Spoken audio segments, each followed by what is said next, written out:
Good morning, ladies and gentlemen. Thank you for joining us. Here is a wonderful beginning. Tan Sri Dr. Wan Muhammad Zyed, Chairman of WIEF Education Trust and Chairman, Board of Advisors, Higher Education Leadership Academy, Tan Sri Dato Ahmad Fuzi, Secretary General of WIEF, Dato Syed Abu Bakar, Managing Director of WIEF, to all our esteemed guests here today, ladies and gentlemen, and not forgetting our viewers who are tuning in to us live as this discourse streams across the globe. Thank you for joining us, and thank you for being here.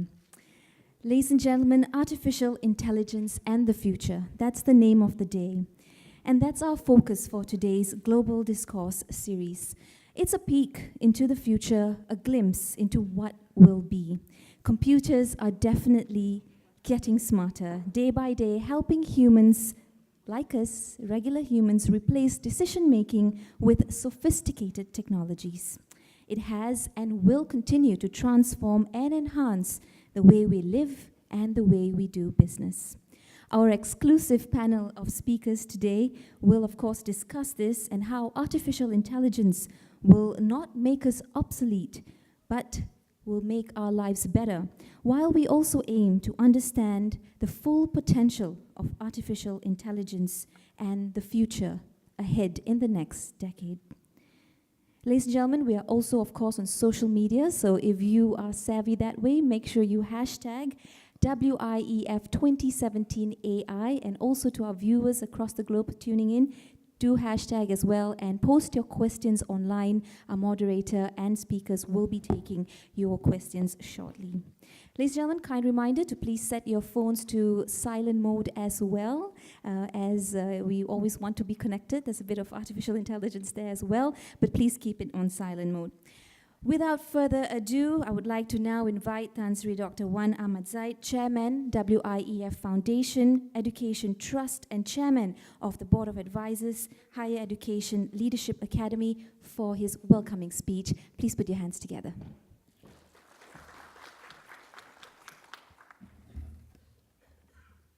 Bismillahirrahmanirrahim. Assalamualaikum warahmatullahi wabarakatuh, and a very good morning to everyone.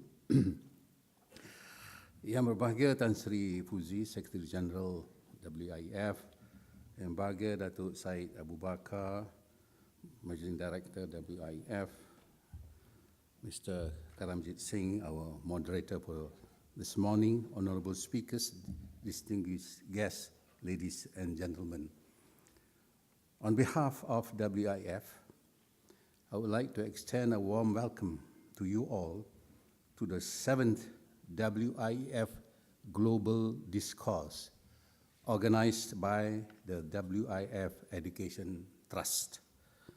I am truly pleased with the theme of today's event, Artificial Intelligence and the Future, which is in keeping with our workaday happening.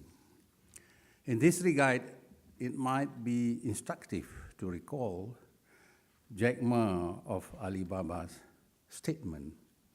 New technologies such as artificial intelligence, he says, and big data will only broaden the room of imagination for mankind, close quote.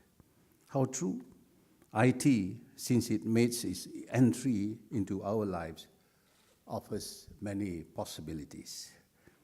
We all have seen the headlines. IBM's Watson is tackling healthcare with artificial intelligence. Facebook, artificial intelligence spots suicidal users, and so on and so forth.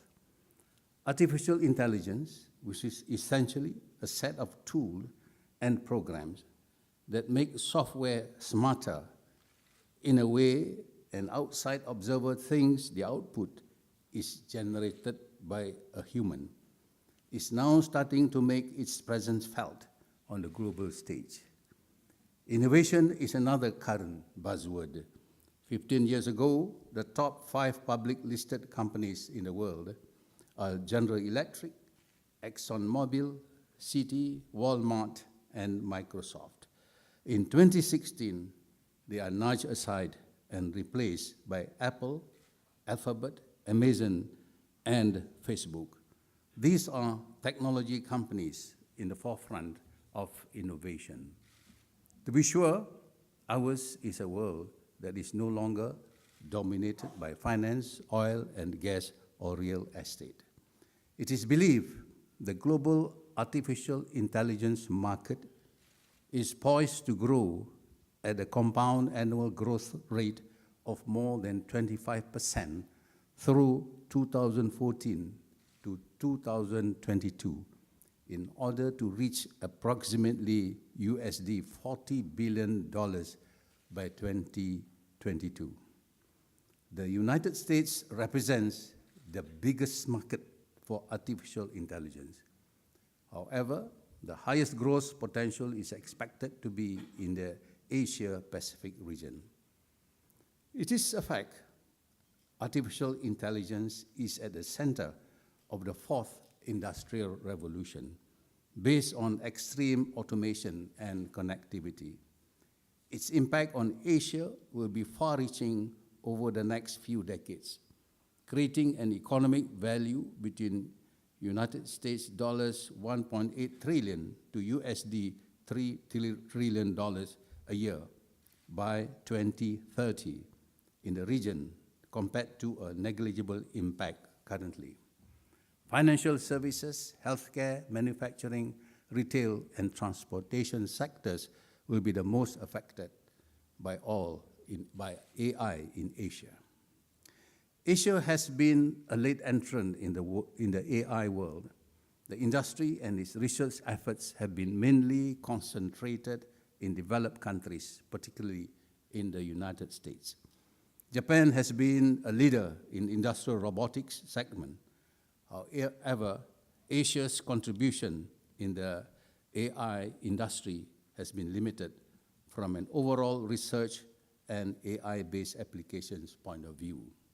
The good news is that Asian corporations and governments realize the importance of AI as a strategic advantage in the long term and have accelerated efforts to narrow the gap over the past 3 to 5 years. According to Xenoph Management Consulting, there are nearly 2,000 startups in the global AI industry, with more than half of them based in the United States, that is 1,170, China 55, and India 169. It is interesting to note that outside the United States, China and India are attracting the most AI-based capital, which underscore Asia as a significant potential in this field. It is believed that AI puts 30 to 50 million jobs in Asia at risk in the medium to long term, particularly to manufacturing-driven economies like China, while services-driven economies like Hong Kong, Singapore, and India should be less affected. Within Asia, AI should also create many new categories of jobs, ranging in the millions, so the net jobless effect should be far less worse and manageable. Indeed, it is an empirical regularity that AI is in an unstoppable phenomenon. Thus, it is imperative that government should start to focus more on occupations that require a high level of personalization, creativity, and craftsmanship, as these jobs will be less affected by AI. In Malaysia, efforts have been put in place to meet these challenges. The Center for AI and Robotics, or CAIRO, is one of the leading R&D centers for artificial intelligence, robotics, and control and automation in the country. CAIRO is both a center of excellence at UTM and an associate of ICOSA of Malaysia, Japan International Institute of Technology, MJIIT.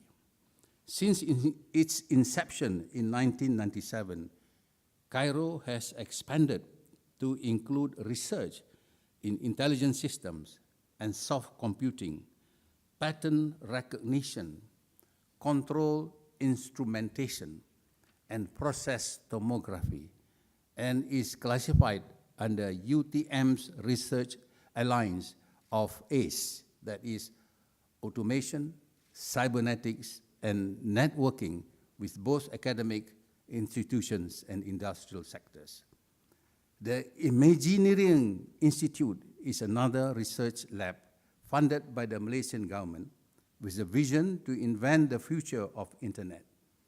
It is collaboration with City University of London, Osaka University, Japan, University Technology Malaysia, and Multimedia University.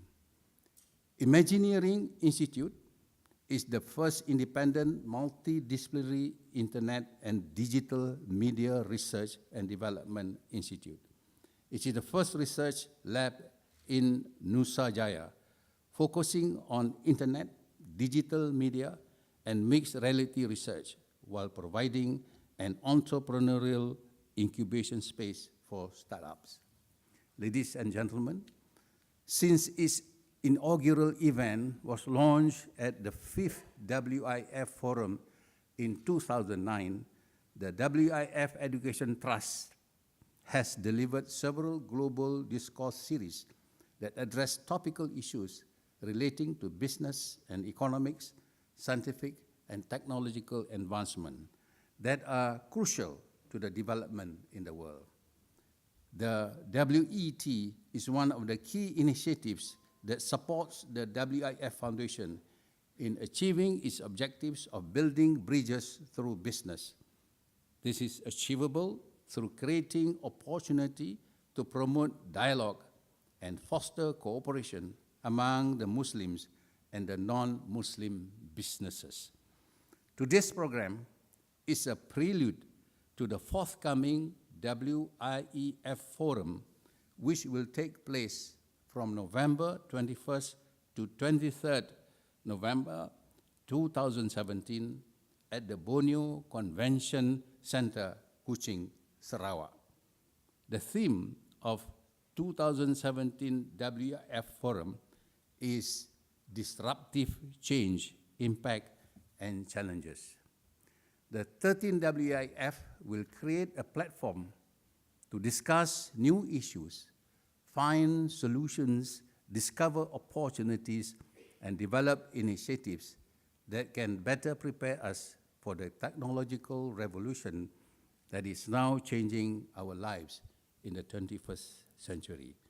Please visit our WIF website for further information about the forum.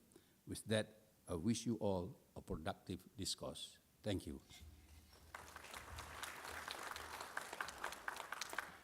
Thank you very much, Tan Sri, for those exciting comments. Now, while we move into the climax of today's event, please, I'd like to direct your eyes to the screens above. We have an introductory video we would like to share with you.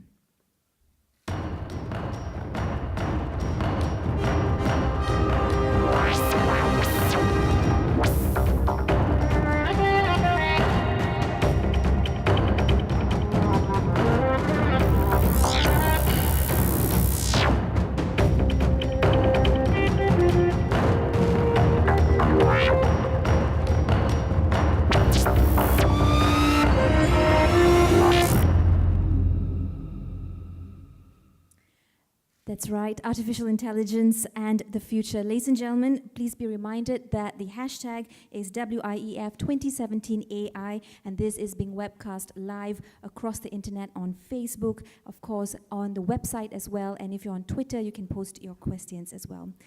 I'd like now to invite the panel of speakers and moderator to this session. Ladies and gentlemen, please help me welcome Professor Zyed Zalila, President and CEO, R&D Director, Intellitech, and Professor of Fuzzy Mathematics and Artificial Intelligence, UTC Sorbonne University, France. Also on the panel, Professor Nadia Magnenat Thalmann, Director, Institute of Media Innovation, School of Computer Science and Engineering, College of Engineering, Nanyang Technological University, Singapore. And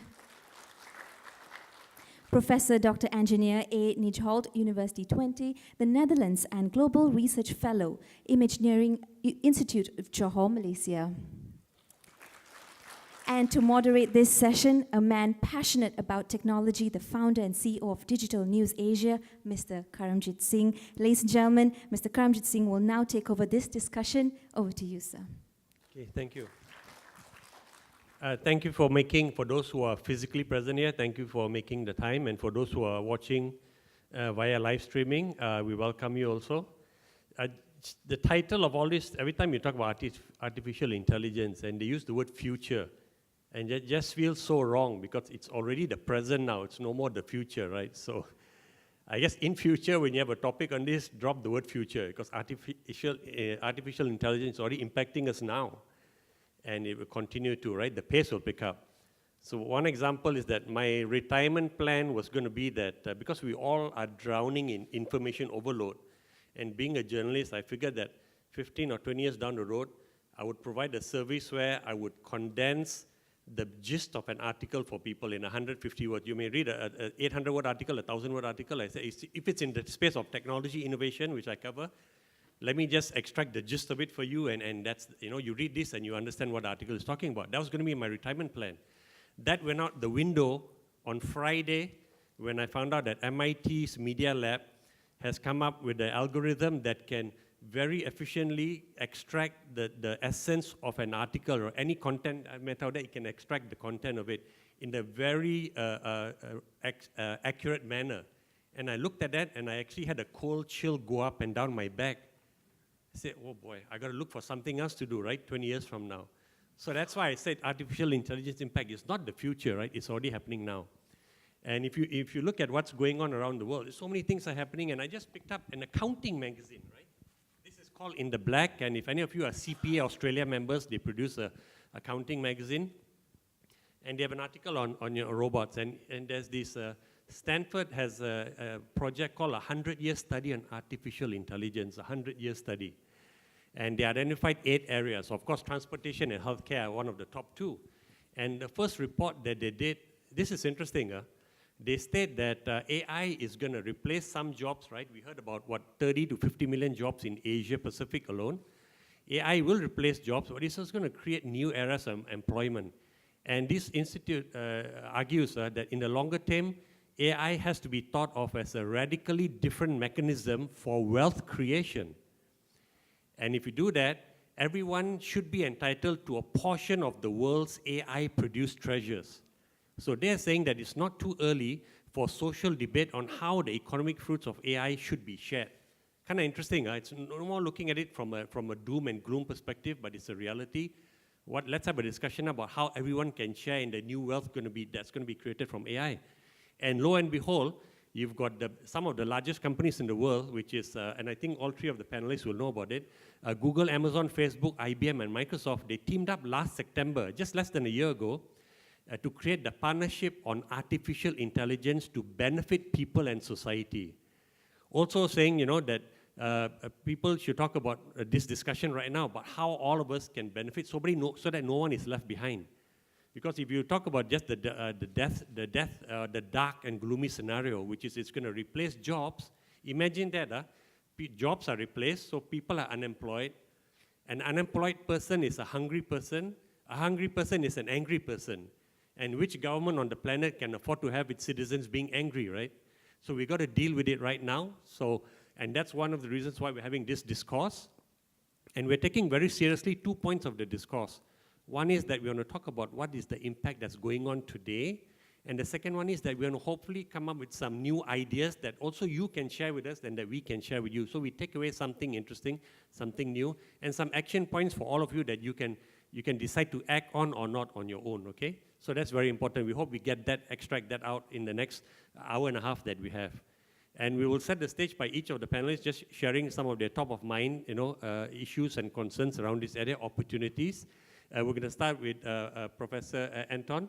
Well, I'm going to address them immediately in their first names, kind of casual. Go with Professor Anton the first time, then I'm going to drop the professor and just go with their first names, okay? So, Prof. Anton, you have the floor first. Yeah, up to you. If you feel comfortable behind the mic, the podium, go ahead. Okay, can I have my presentation?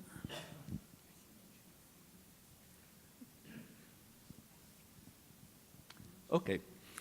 Thank you. Good morning. I'm honored to be here.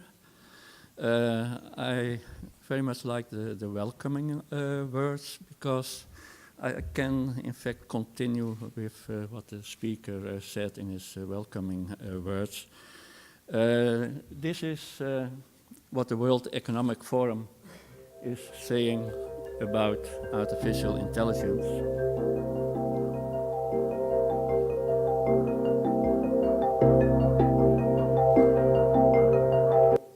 So it is something that we share here with this World Economic Forum. So if you look at the history of artificial intelligence, then, well, we started with machine translation in the early 50s. After that, we looked at artificial intelligence in general. That started in 1956, about that time. We started to look at chatbots. ELIZA was one of the earlier chatbots.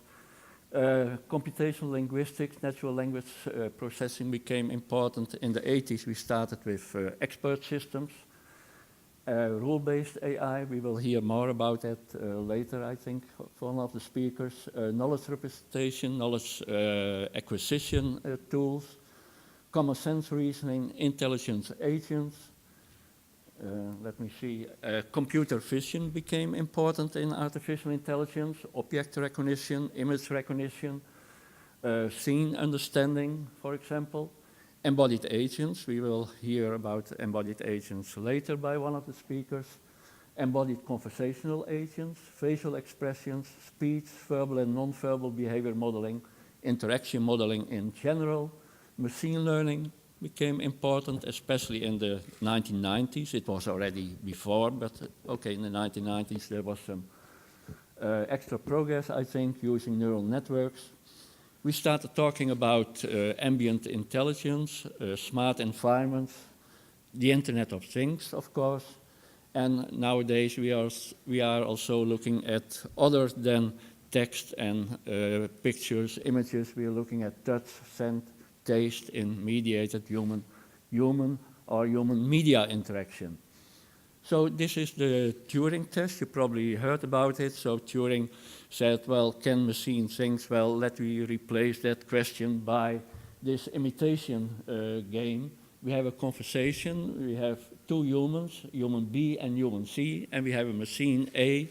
Conversation is by text, and can human C distinguish between the feedback he gets or she gets from A, the computer, or from B, the human being, And Turing was saying, well, if we can make that distinction anymore, then, okay, it shows at least progress in machine intelligence, artificial intelligence. That word was not used at that moment. There have been others who tried to come up with other kinds of tests, intelligence tests. For example, this one, describe a scene as we can describe a scene in a way that it differentiates from, well, all kinds of other possible scenes. It's maybe not that good a test. It shows also that sometimes you come up with a test and then maybe 10 years later people can do it, and then you start thinking about a new test. For example, this was presented at a computer vision conference in 2015, and there you see that automatically a scene is described by the computer. So this is a woman, it's a tennis player, white skirt, standing, two people are standing behind her. So this is possible. Sometimes it makes errors. A young boy is holding a baseball bat, so you're not always sure that it works, that there are still problems, of course. And this is another test made, well, thought by Rodney Brooks, a robot researcher. And he introduced, let's say, more the cognitive and the human-like properties, characteristics. So can we make a machine, a computer that does object recognition just like a 2-year-old boy can do it? Or can it have the language capabilities of a 4-year-old child? or the manual dexterity, so for example, possibility to grasp a certain object of a 6-year-old child. A 6-year-old child can grasp objects he has not seen before, and that's not always possible for robots or computers. Or can we have a computer that has the social understanding of an 8-year-old child? An 8-year-old child already has some empathy, and that's something which is very difficult for a computer, for example. So there are some milestones, and in fact also these milestones can be considered as some kind of test of progress of intelligence. Of course, often it is the case that when you have algorithms, when you're getting used to certain results, then you start saying, well, this is not really intelligence anymore. Intelligence is more than this. So, for example, we had Deep Blue in 1997, and it beats the world champion, Garry Kasparov, at chess, and it used some 200 million chess moves per second. It used some advanced search strategies. There was some learning involved. In 2011, we had IBM Watson, it was already mentioned before, winning from 2 Jeopardy champions. People know the game of Jeopardy, so you come up with an answer and you have to find a question. For example, Kuala Lumpur. And then you have to say, well, it's the capital of Malaysia, or what is the capital of Malaysia? So that kind of game. So it requires some natural language processing. And in this case, there were 200 million pages of information used, and they were used in order to train the program. So in order to have machine learning of this kind of game, this kind of question answering or answering question system. 2016. Interestingly, in 2011, the chief officer of, one of the chief officers of the research of IBM told us, well, okay, Watson and Jeopardy can be done, but I don't think we can ever do the game of Go. So that was 6 years ago, and 5 years later, it was already done. And DeepMind, a London-based company, and it's now part of Google, beats, its program AlphaGo beats the world champion. It used deep learning, neural networks, and kind of advanced search trees algorithms. So the problem is there's no embodiment. So the question, can these programs pass the salt, which we can? No, they cannot. They're completely inside the computer, of course. And there are no sensors and no effectuators. So life is becoming much more interesting if you include in these tests or in this research embodiment, people that interact with each other, people that interact with sensors and actuators, and then start talking about intelligence. Nevertheless, Deep Blue is used for analyzing financial data. Watson is now used for, well, let's say in general, information-intensive tasks. Medicine diagnosis, drug discovery, therapy recommendation. Watson is used for making personal assistance because it has knowledge of the world.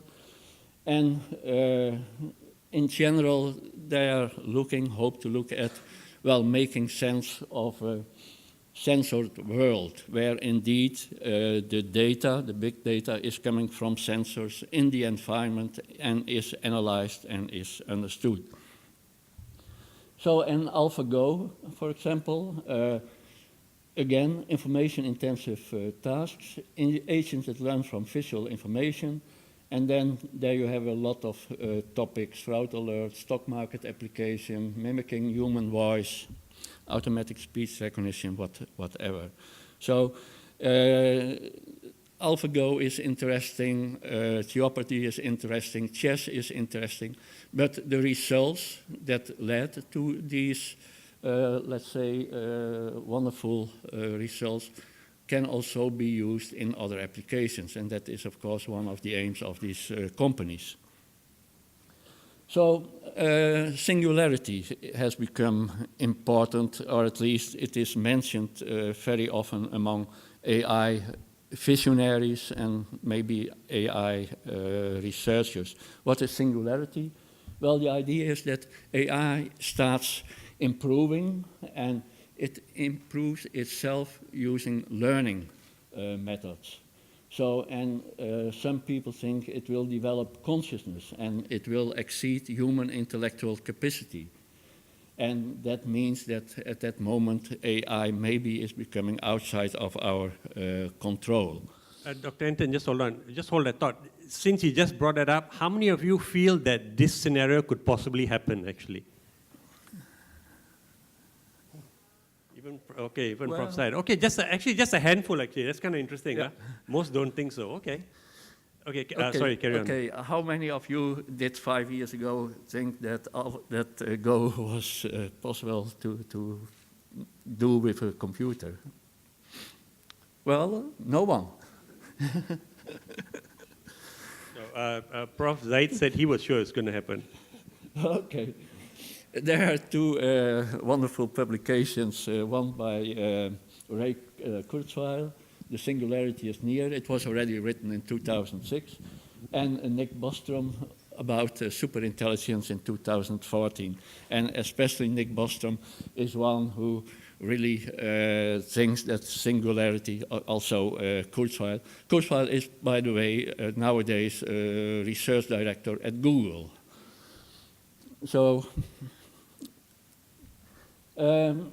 impact. Nick Bostrom, he says AI may lead to humanity's extinction because there's no need anymore for human beings. And Elon Musk, so Elon Musk is CEO of Tesla, electric cars, and SpaceX, the space travel. AI is our biggest existential threat, and Stephen Hawking, the development of full AI could spell the end of the human race. So there are some people that maybe are not that unimportant that have these opinions. Of course, I should say, these are not really AI researchers. That's something you have to keep in mind. Are you kind of implying that AI researchers have a different view of the AI future then? I think it's dangerous to say. I want to say AI researchers are more careful.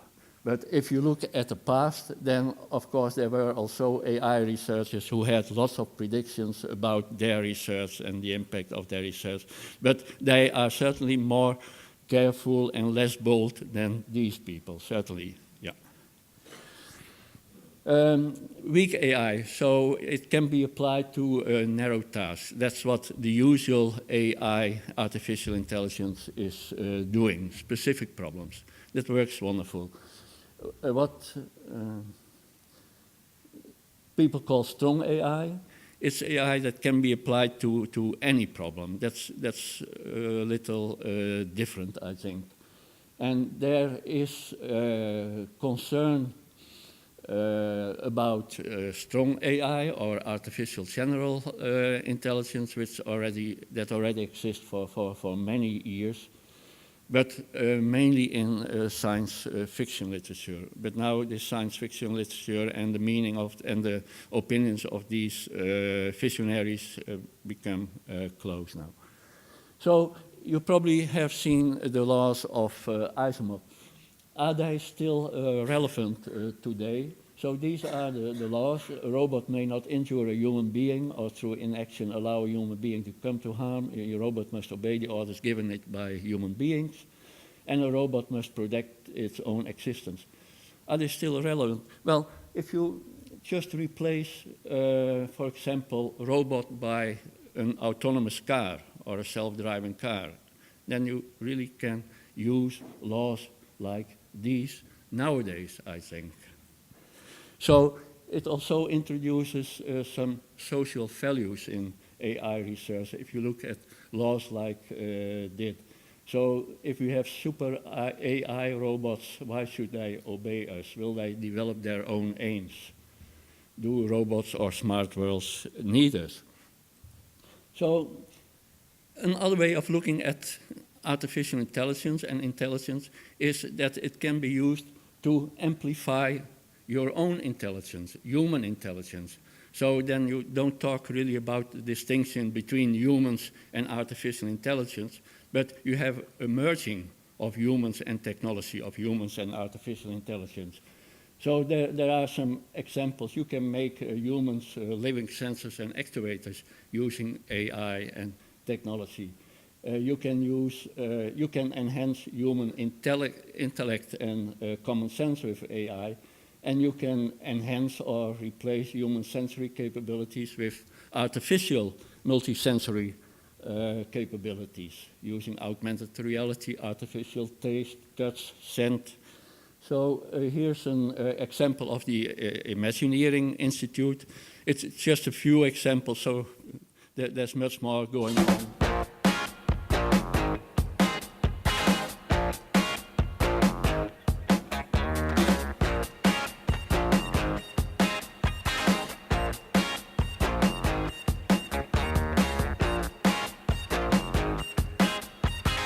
So on this device, there's a lip sensing area. So when you put your lips on the device, you can send the pressure of your lips to your partner or your friends and families on the other side of the world. I can put some pressure on my lips like Emma's kissing me.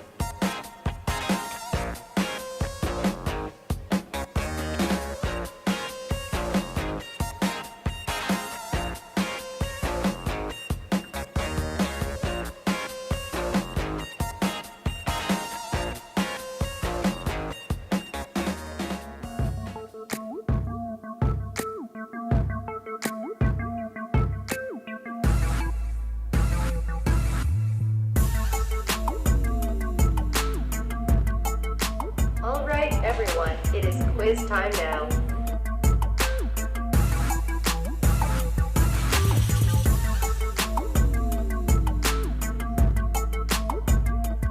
So for this one, I feel virtual sound with this.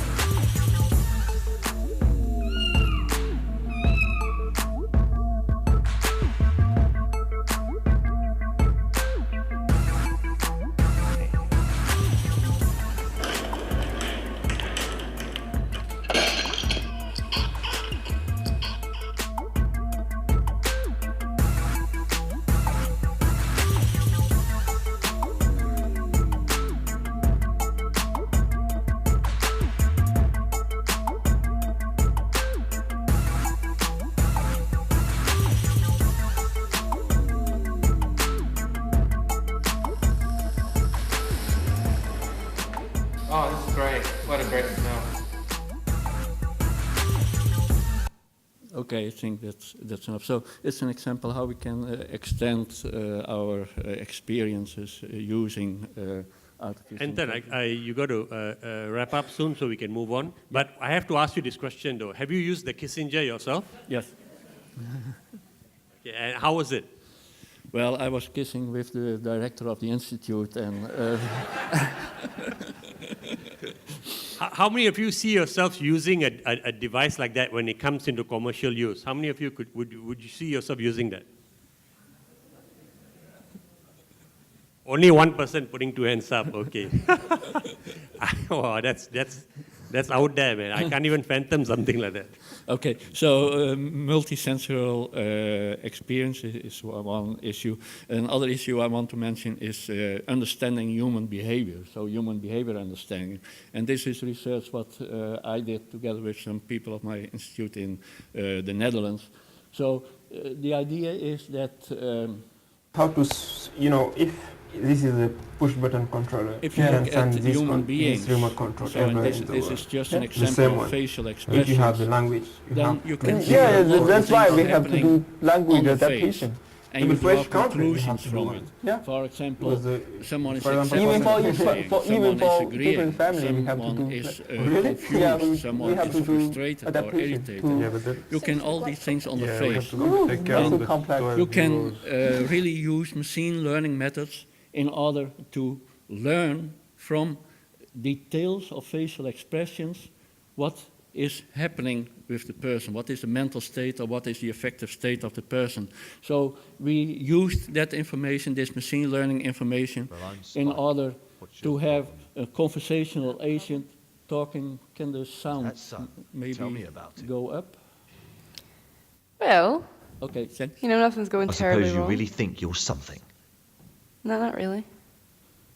So we modeled our results from machine learning into this conversational agent. I'm not up myself, I'm not spoiled. It's not a fake conversation. So the girl I was think you're asked, wrong to be so pragmatic we have about an it all. agent here and he wants to talk with you and just go ahead. You're not always right. And this is what happened. I'm not always right.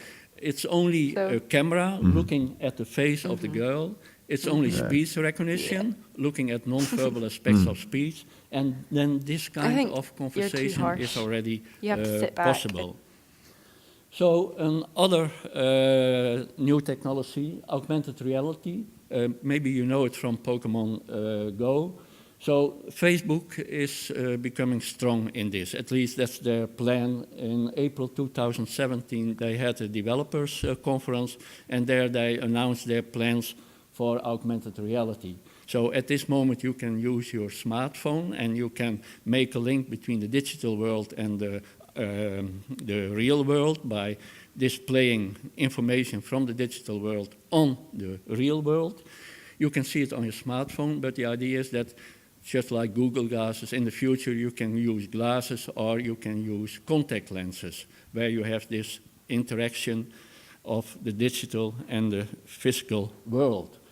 Another technology that will come up, that will emerge, so ET stands for emerging technology, is brain-computer interfacing. So you have electrodes on your head and brain activity is measured, and depending on where you measure it and what kind of changes there are in brain activity, you can decide that a user prefers to do something, wants to move, intends to move, things like that.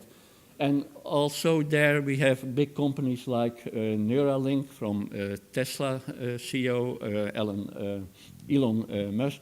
And we have also Facebook, who recently revealed that they have 60 engineers working on brain-computer interfacing, where they want to go to speed of 100 words per minute typing, or at least making decisions about words or whatever actions, without invasive implants. And eventually BCI, at least that's the opinion of Mark Zuckerberg, could let people control augmented reality and virtual reality experiences with their mind. And then the final one, the smart environments that I want to mention. So you probably know about smart cities, so you have the possibility using sensors to collect all kinds of information about traffic, about waste management, about energy consumption, noise level, etc. And this information can be used well to help in the management of the city and do things more efficient. But there's also a lot of AI. San Diego could become the smartest city in the U.S. San Diego is partnering with General Electric to upgrade the city's streetlights into a digital network that can optimize traffic and enhance public safety. More than 3,000 streetlights in San Diego will be equipped with real-time autonomous sensors, cameras, and microphones. The streetlights will be connected to form an IoT network. The streetlights can measure air quality, locate vacant parking spaces, monitor traffic flow of vehicles and pedestrians, as well as detect gun violence.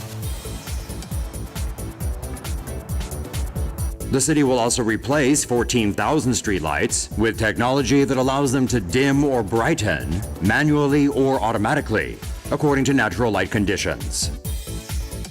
The installation will begin this summer, with the potential for 3,000 more sensors to be added in the future.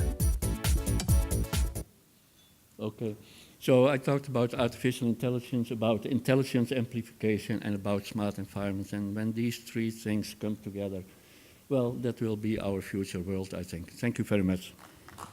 Anton, if you can just stay there before we move on. I mean, if you had seen Anton's bio, he's also involved with a conference which is in its third year now called love,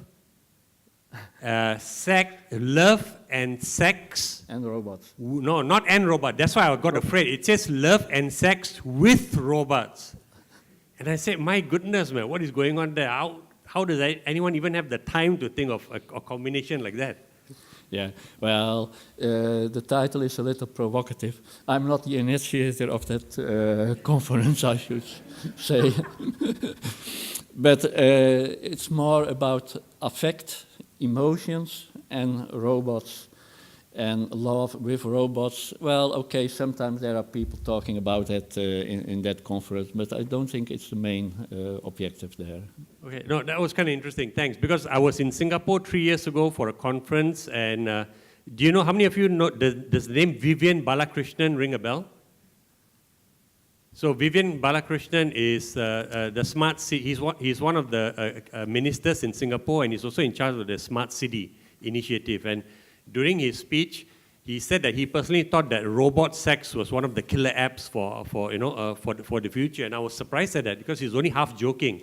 So when I saw that, that's what made me remember that. So maybe there's more to it than that. But you well, you know that well, maybe you shouldn't talk about, but that porno has been one of the driving factors for internet. Yeah, the interest for porno. So. Okay, all right, that's fine. That's out there. So I think interesting. A lot of research in AI is also going on around the space of humor. They're trying to make robots, be able to tell jokes and accept jokes, because they said that's a very integral part of being human. If robots can start, sensing and tell jokes also. And I think you're involved in that area also, right? Yes, I'm organizing workshops on the role of humor in human-computer interaction. Can computers understand humor? Can computers generate humor? And I must admit, it's one of the most difficult things I've ever looked at. Yeah, I think that's a nice segue, because I think, Professor Nadia, you're also doing some research around that, right? So maybe you can talk about that also. But okay, Anton, you can sit down. We'll have Prof. Nadia now take the stage. And she's actually one of the true pioneers also in I guess, avatar research back in the 80s. So that's amazing. You talk about a pioneer. She's a pioneer among pioneers. So you can take the stage and share some of your top-of-mind thoughts. Okay, you can do it from here. Yeah, just grab the mic then. Great. Hello, yeah. So we are still in the morning, yes. So good morning, everybody. So as soon as I see my first slide, I start.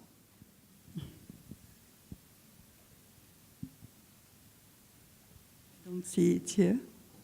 Okay, so.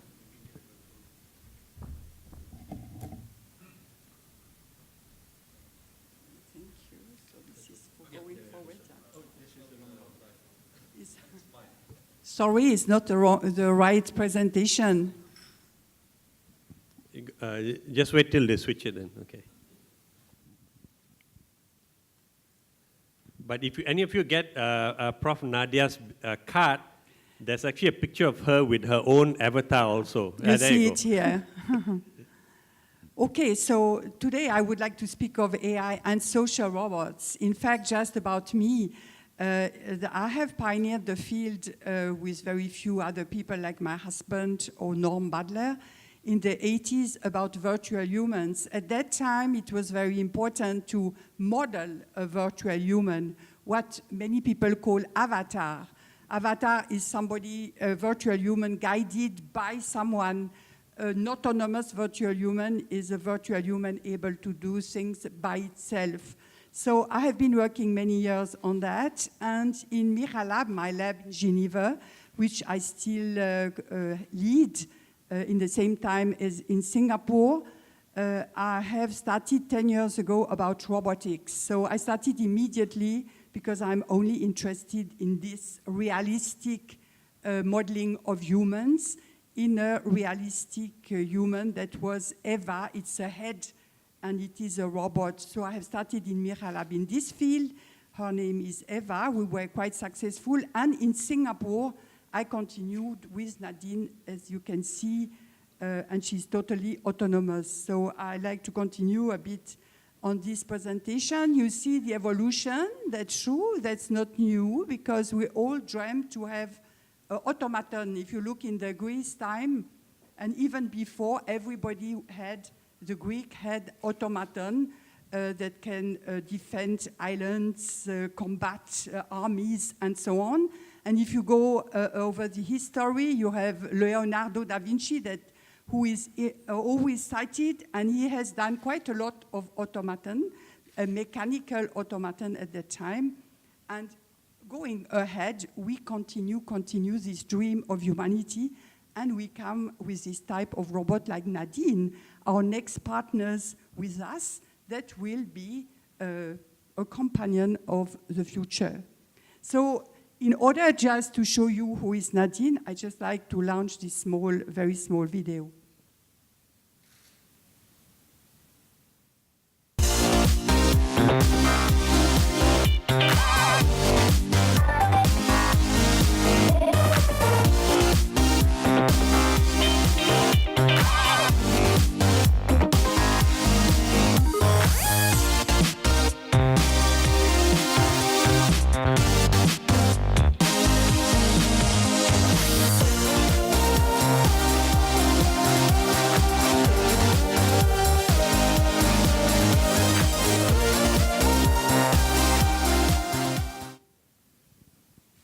Okay, so maybe something important, and I continue a bit what Anton has said about the history. I think two things were very important in recent history. First, of course, is George Boole with the mathematicals of, the binary. That means that before him would have been impossible to do any computers because they are based upon the logic of 0 and 1.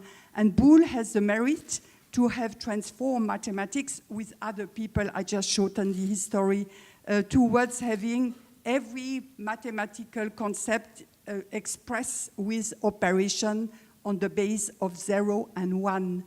And this is fundamental in the history. Another thing which is fundamental is, only in the 1940s, we discover that we have in the brain a network of neurons.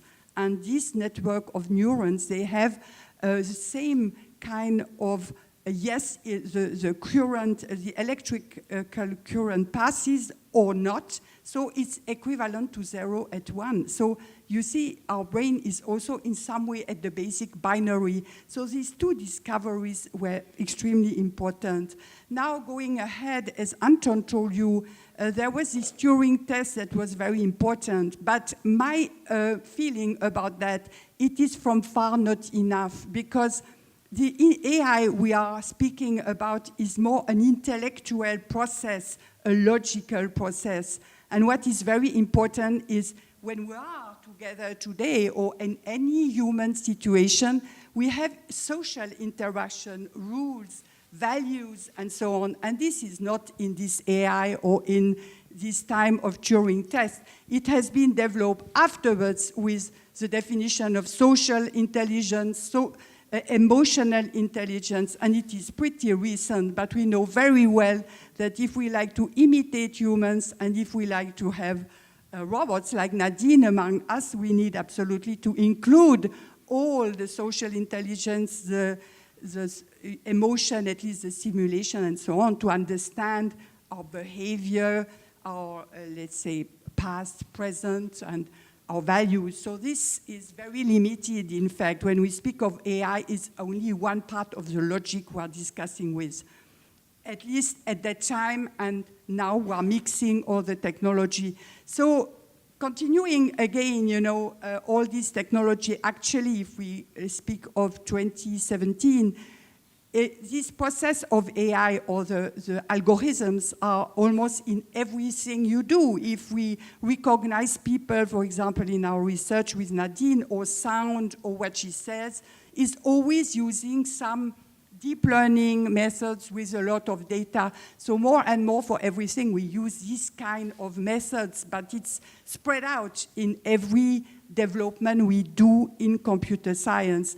And as Anton mentioned, the singularity are, for example, Nadine robot becoming more clever than we are. If you look at the literature, there are as many opinions saying, yes, it will arrive, as many opinions who don't believe in it. So, and they are all experts. So on my side, I'm let's say I'm more doubtful that it will come soon because, you know, I am a hard worker in publication and research, and I can tell you that to come to the point where Nadine is, and is so much more to do, is so much effort that I don't even see the end of the tunnel, and I think it's a lot of journalistic effort on this all development or AI, but I'm not so positive. But surely the next speaker will be probably more sure of what will happen than myself I am. Now I would like to come to the manpower that robots will replace. And you know, this is very important. You know, many times people tell me about why you do people, robots like ourselves, looking the same, simulating emotion. Why? Because we are so many people. Now I just show you these slides. You can see that since the antiquity also people like to use others as slavery or abuse them. And this is a reality. You see today, in 2017, slavery generates $150 billion for traffickers at each year. And who are the poor we abuse? Most of it is in the labor. So a lot of people normally everywhere are used to do incredible jobs which are not human-like. And the second thing is the children. You can see the image below. In many countries, we know it. I don't like to cite anything.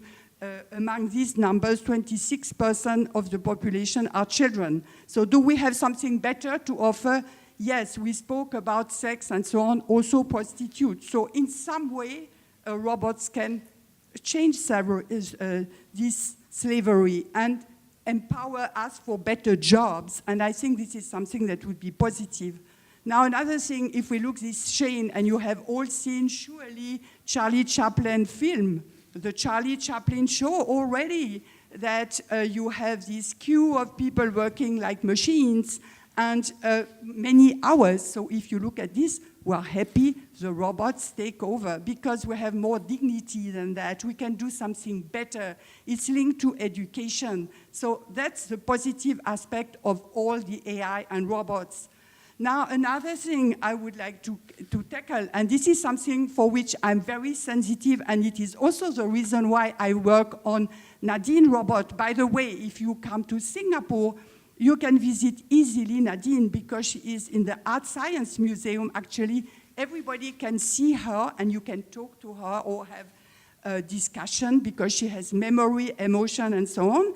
But why I developed this with so much effort, I'm going soon to my third age, and I will be maybe one of those who is alone at home because it's very complicated to have people around us. Now, let's look at these societal problems we face. You see here, this is a diagram you see.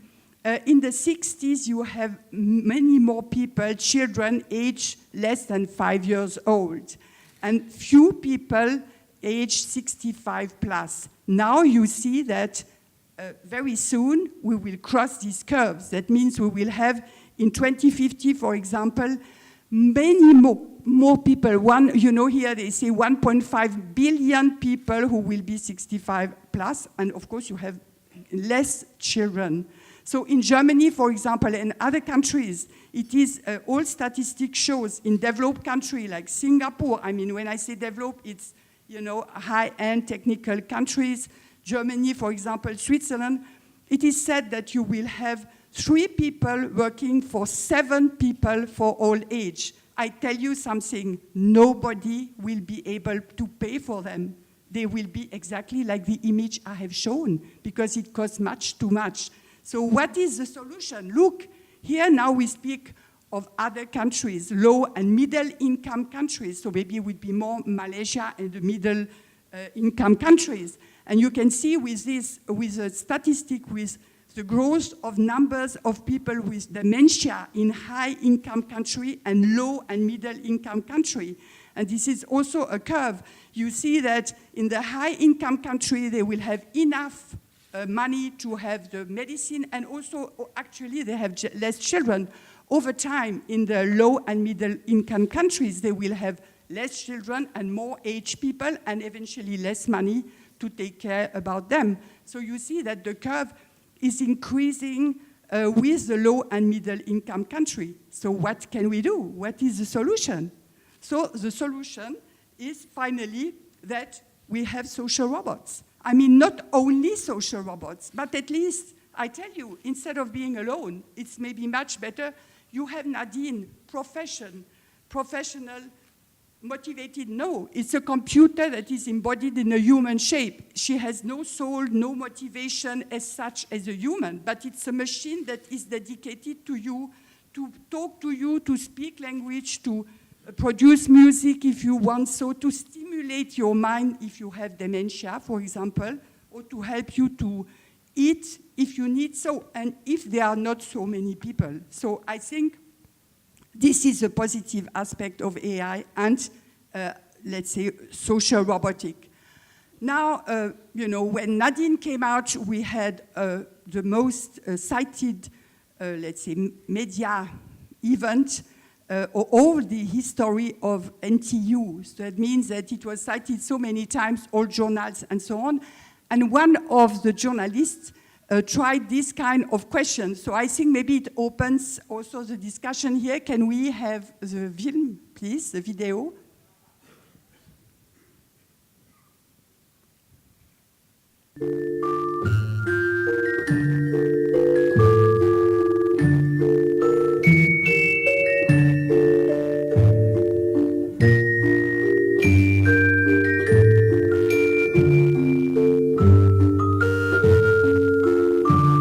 Social companion, I can speak to their emotions and I can recognize people.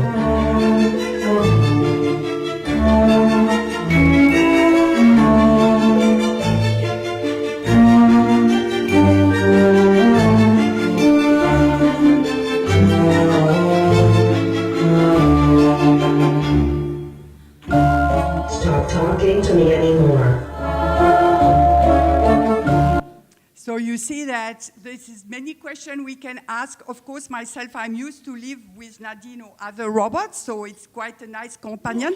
I can just say that we have daily visitors in NTU, and never it happened that somebody was afraid. At the beginning, surprise, but then I have more to push them out than, you know, they would like to leave the robot, because they have also understood that Nadine is a machine, is a computer with capacities, and she simulates everything, so it's very different than a human, and in fact is somebody who will empower us, and I think is how we should see it. Now to finish my presentation, you see that effectively, and I thank you for the invitation and to have organized this, because it's an incredible hot topic wherever we are. And you see that in many journals around the planet, the Spiegel in Germany, you see the image in the middle on the top that a robot takes a man and take him out saying, okay, you have no job anymore. And on the time, if you can distinguish, what is interesting is a robot doesn't need to be exactly like a human. If you like to make many arms, and in one case he can build a car, or in another one he can be in a plant to work, to do things, and so on and so on. So the shape of a robot, it depends how we like to do it, and the functionalities too. The rise of the robots, you can also see more the social robots that will take care of the children. The good thing to know always in a robot is that it's a computer inside directly, and then it can interact with everybody. So for example, this robot in The Economist could discuss with the mom anytime, send pictures of the children, and so on, because it's a computer. And you see, faut-il avoir peur des robots in French? So are we afraid of robots? So in fact, it's opened the discussion. So thank you so much for your attention. No, very good. Very interesting to bring in the social element of it. But I guess if you look at Nadine, I mean, her face, I'm surely you can make her face more human-like, right? Because the Japanese are leaders in that. And because, of course, Japan is the oldest nation in the world, they've got a strong social and economic incentive. So are you deliberately keeping it slightly robotic in that sense? Nadine is very human-like and is considered one of the most realistic robots in the world. And when you cite Japan, it is done in Japan. I was collaborating with Kokoro company, who is the only company who does this kind of robot. Whoever you see of this kind of robot, let's say, coming from Japan, it is Kokoro, who is a subsidiary of Hello Kitty. So at this stage, you know, because what you have to understand, we have to, of course, find the skin. It's not a 3D modeling, but what it is you have motors and actuators behind that needs to pull the skin. So the number of motors is very complex in robotics. Okay. So all this, I think, is today the best we can do if we like to have functionalities. If it's just an appearance, what some Japanese robots have, they have much less autonomy, memory, capacity to recognize people as Nadine, then you can just work on the appearance. If no motors is needed to make the function and the interaction with the robot is, of course, something more simpler. But what is the goal? To have a robot who does little functionalities? I don't know. Okay, interesting. I think that one point where Nadine spoke about brain-computer interface. I was in Singapore again 2 years ago, and I happened to meet the chief scientist of Baidu. And even back then, he said they're already working on brain-computer interface, where your thoughts, you know, can translate into whether your phone or your computer, you know, acting on it. And that really is just like, you know, science fiction territory for me. And now you see Facebook coming out and admitting they're doing that. So that's just really pushing the boundaries of what's possible. Because I think businesses are moving in that direction. Another anecdote, in 2013, I was in Penang, and there's a German company which has got its Asia-Pacific CIO based in Penang. And when we were talking about the effects of automation in manufacturing, he said back in Germany, this company has got a plant which produces 500,000 SKUs, stock keeping units of a product in a month. And he says that every day, 2 engineers go to work in this factory, only 2. And I said, how is that possible? You know, just on a logical sense, that means you're only employing 2 people who got salaries to end up buying the products that you're making. And he says, if you think that's bad, he said the family owners of this global company are planning to even eliminate those 2 humans going to the factory to monitor what's going on. So the point is that businesses, I think, are going to look to where they can cut costs. And I don't know if it's going to come back and bite them in the butt. I think it will. But with that, it's a nice segue to Prof. Zalila then, because he's got a strong foot in the commercial world also, right? He's an entrepreneur also, and he's dealing in this space with robotics and artificial intelligence. Tell us, you know, some of your top of mind, you know, thinking about what's going out there, and about, you know, whether the corporate world is really rushing into this. It's on. Yeah, it's on. May I have the presentation, please? Yeah, can you get Prof. Zyed? Okay, yeah. Thank you very much. My research and also the research that I'm leading inside the Intellitech company, which is a spin-off of University of Technology of Compiègne in France, is about the reasoning, the automatic reasoning, and specifically the application in terms of prediction. What we want to do is to develop a robot, not the Android robot like Nadine, but a software robot which Nadine would prefer humanoid robot, not Android. Nadine's one, yeah, the Android, yes. He's putting too much work into it, so humanoid. But a software robot which is able to do a reasoning like a scientist. So Extractis, which is the technology of the robot, is able to make reasoning in order to discover knowledge by itself autonomously from a data set, a big data set. Today, Extractis is only analyzing structured data, either qualitative data or quantitative data, but the next version of Extractis will also be able to merge text mining with its robust predictive algorithms.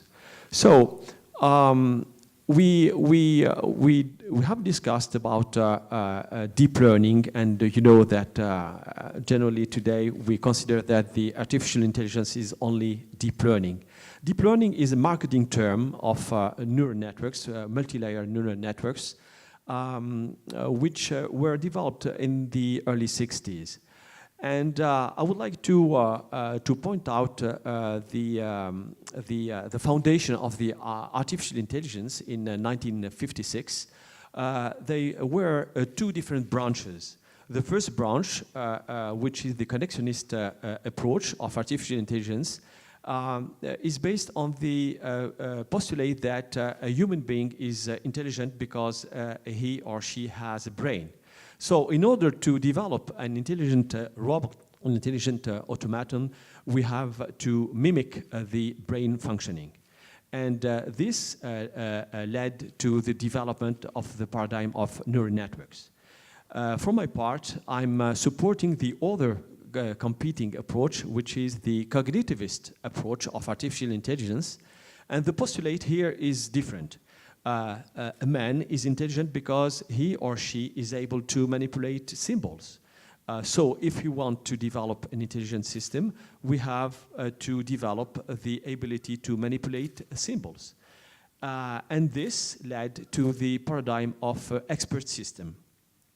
But the first version of expert systems was a little bit difficult to implement because a human being, the specialist in AI, the cognitivist engineer, has to discuss with the expert to model in order to make explicit his or her expertise, thanks to the basis of cognitive psychology. But this process is quite difficult because humans and also the cognitive psychology proves that a human being is not able to handle lots of variables at the same time to make his or her decision. Generally, a normal human being is making consciously his or her decision using one variable. If my temperature is higher than 38 degrees Celsius, then I'm sick. One variable to make our decision. And for your information, if you are using decision trees, you are using one variable at the same time, even if your decision tree is composed of 30 or 40 variables. So you divide your 40-dimension problems into 40 simple problems with one variable at the same time. So a normal being is able to handle till 3 variables at the same time. And the most genius of us are able to handle till 9 variables at the same time to make our decision. But 9 variables is a quite low number. In variables, yes. So what we want to do is to extract automatically this knowledge about the process under study. And if the first expert system was developed in order to model a human expertise, we can use the same paradigm of expert system, a system based on a collection of inference rules in order to model any process, a natural process, a human process, a social group process, and even a sensory process. So what we do with the extractists is to try solving very complex issues.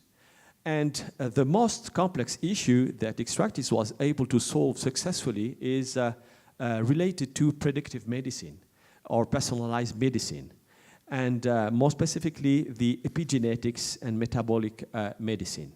Meaning that instead of considering with a classical approach of medicine that a patient is a standard patient, statistically a standard patient, we are considering that each patient is different. And so we have to analyze the signature of each patient, which is his or her genome. But the genome is not sufficient because we prove that the environment is also important and the environment influences the expression or the non-expression of our genes.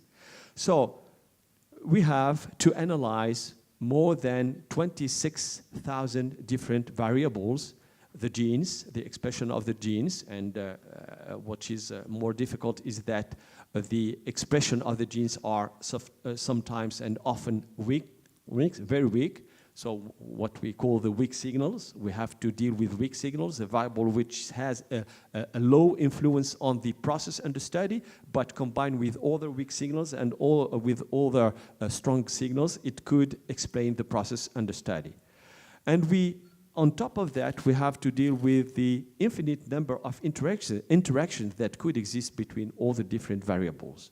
So it becomes totally unattainable for a human brain due to the limitation I told you before.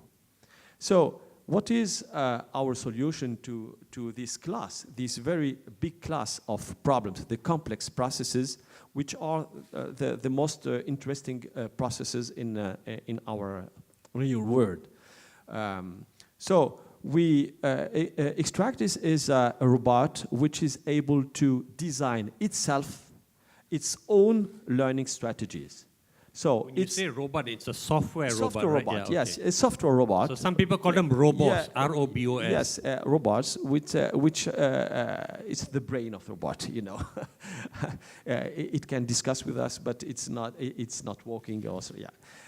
We don't need for this, at this time, the working.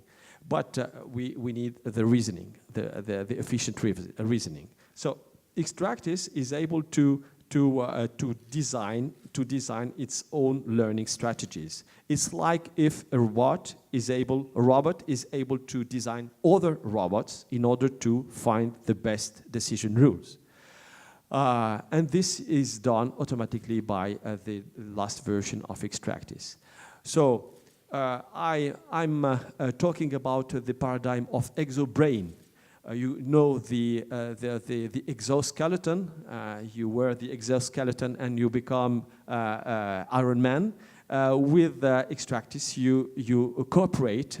It's like a cobotics. You cooperate with Extractis and you will become a genius. You will have the possibility to perceive your real world in a multi-dimensional way, which is not able even with our 100 billion of neurons. So paradoxically, Extractis is able to make explicit, which is implicit, which is non-explicit. And an example of the outcome of Extractis is this kind of decision, this kind of system. You see here a collection of only 4 rules. Generally, in a classical approach of expert system, these rules would have been developed by a human being through the Socratic approach called the meiotics. But here, those rules have been built, defined, discovered automatically by Extractis. From what? From a data set. A data set, here we are trying to model the sensory perception of a human being, tasting the fresh tomato, and we ask the expert to assess here the sweetness, but we have also the mealiness, the pulpiness, the acidity of the tomato. And here, starting from approximately 30 different objective variables characterizing the reference situation, here the tomato, Extractis found that only 2 variables were important in order to explain, to predict in a robust way, with a high level of predictive capacity, the sensory perception of our brain. And here it detects that on top of the sum of sugars, we have to add total acidity because we have an interaction. And you see the 3rd rule, which is very interesting, and because it's non-natural, it says that if total acidity in the product is high and the sum of sugars is above average, then our brain is not able at all to detect the sweetness of the product. Here we are talking about tomato, but if you consider the soda, I will not give you names, brand names of the sodas. You know that the well-known sodas contain lots of sugars, 120 grams per liter of soda. Generally, more than 50 grams of sugars, your brain will reject the soda by vomiting. But in order to not to get the 120 grams of sugars, which become a drug for our brain, the manufacturer adds a very large amount of acid, phosphoric acid. And this acidity will trick our brain and will mask the high rate of sugars in the product. So you see here the decision surface. Here the system is quite simple because Extractis discovered that only two variables were important in order to predict what we have to predict. But sometimes it could be more difficult. Here, for example, a real example done for the European Commission, and we have to predict the toxicity, the ecotoxicity of a pesticide on different animal species, trout here, for example, but on bees, etc., etc. And this kind of model is quite interesting because it leads us to do virtual testing. We haven't anymore have to do real testing on animals or on human beings. It's also the case for drugs, for the testing of drugs. But here you see that the most robust and the most compact model contains 11 variables. So it's impossible for me to represent you the hypersurface, which needs 12 dimensions in order to represent the complete decision surface. It's impossible for a human being to represent more than 3 dimensions. We are living in a 3-dimensional world. So we have here only a cross-section of the global surface. So you can do testing without virtually, right? Yes, so, exactly. But doesn't this kind of feels like it's much more big data than it is, artificial intelligence, right? The artificial big data. I generally don't use the term big data because we consider that the volume of the data is important. Actually, it's not the issue. The issue is not the volume of data. The more we have information, the more it's good for us because we have the possibility to test our system, etc., etc. But the difficulty is the width of your data set. From the mathematical point of view, it's the multidimensionality of your problem. It's the main problem. So here, the artificial intelligence is the reasoning led by the robot in order to determine, to discover the knowledge, just like a scientist. A scientist, what is the job of a scientist? A scientist has to, if we consider the experimental science method developed by Hassan ibn Haytham in the 11th century and promoted by Roger Bacon in the 14th century, this method is the natural method used by all the scientists in experimental science.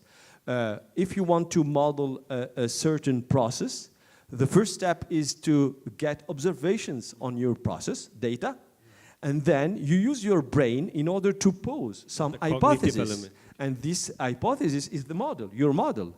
Your model have to fit all the observations that you have done. And the third step is to do new observations, and you hope that these new observations will fit also your model. If it is not the case, you will have to increment and to amend your model. And it's exactly the way that a scientist is reasoning in order to do science.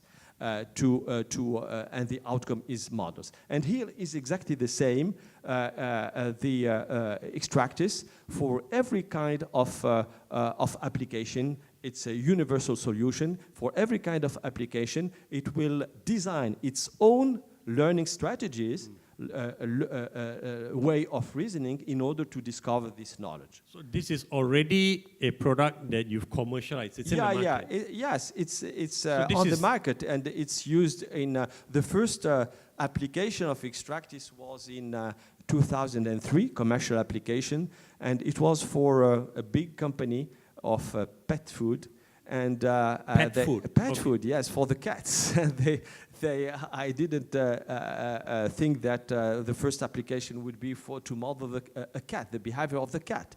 And it was a complex process because we have to analyze 900 different variables which were used to characterize the pet food. And in order to model the behavior of the Australian cats and the Japanese cat, because every cat has a different behavior, just like human beings. How is if I want to just take you, because you're going in deep into this now, I just take you 2 steps out, and if you look at where this is going with your customers, let's talk about, since you've got so he's an entrepreneur, he's got a product out there that is based on artificial intelligence, and you're kind of replacing some human, abilities also to do some of this work, right? What are your customers talking about, and is there traction in the market? Our customers, I have some slides about, because you asked us to think about the social impacts, positive impacts and negative impacts of our product. And today, Extract is not only a research product, but also it's a commercial product. On employment, we have talked about that AI is today reducing drastically jobs and specialist jobs. We are talking about drivers. I was the inventor of the first intelligent vehicle, a French intelligent vehicle for Renault manufacturer in 1990, 27 years ago.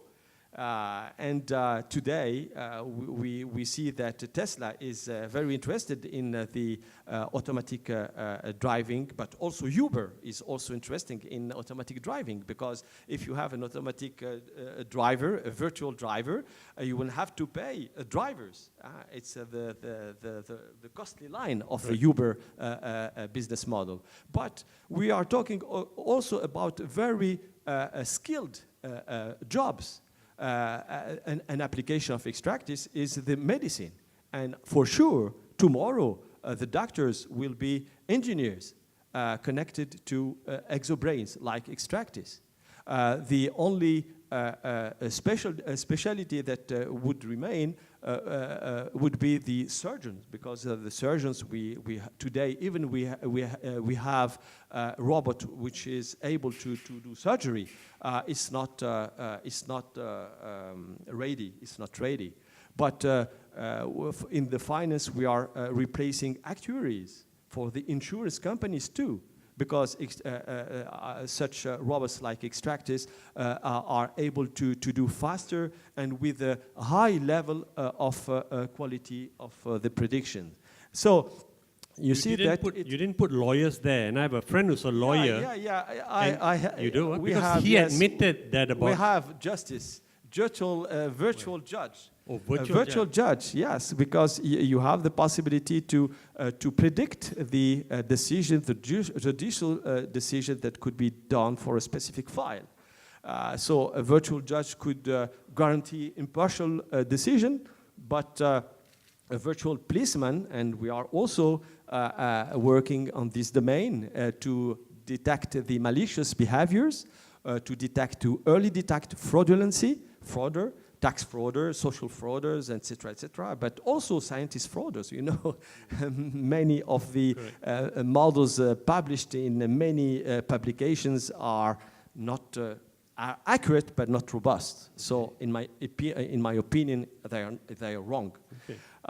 And we have applications also on defense, and on defense it could be very dangerous, because if you give a killing authorization for a drone without remorse, it could be dangerous.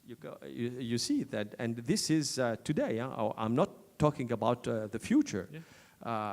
Marketing and industry, new optimal products fitting customer preferences, and how to reduce our concerns, maybe by teaching ethics to all the AI students and to all the AI specialists. Mm-hmm. Maybe imposing like an Hippocratic oath. Mm. You have to swear that you will not develop a technology that would harm. You know, for example, just like a judicial oath also.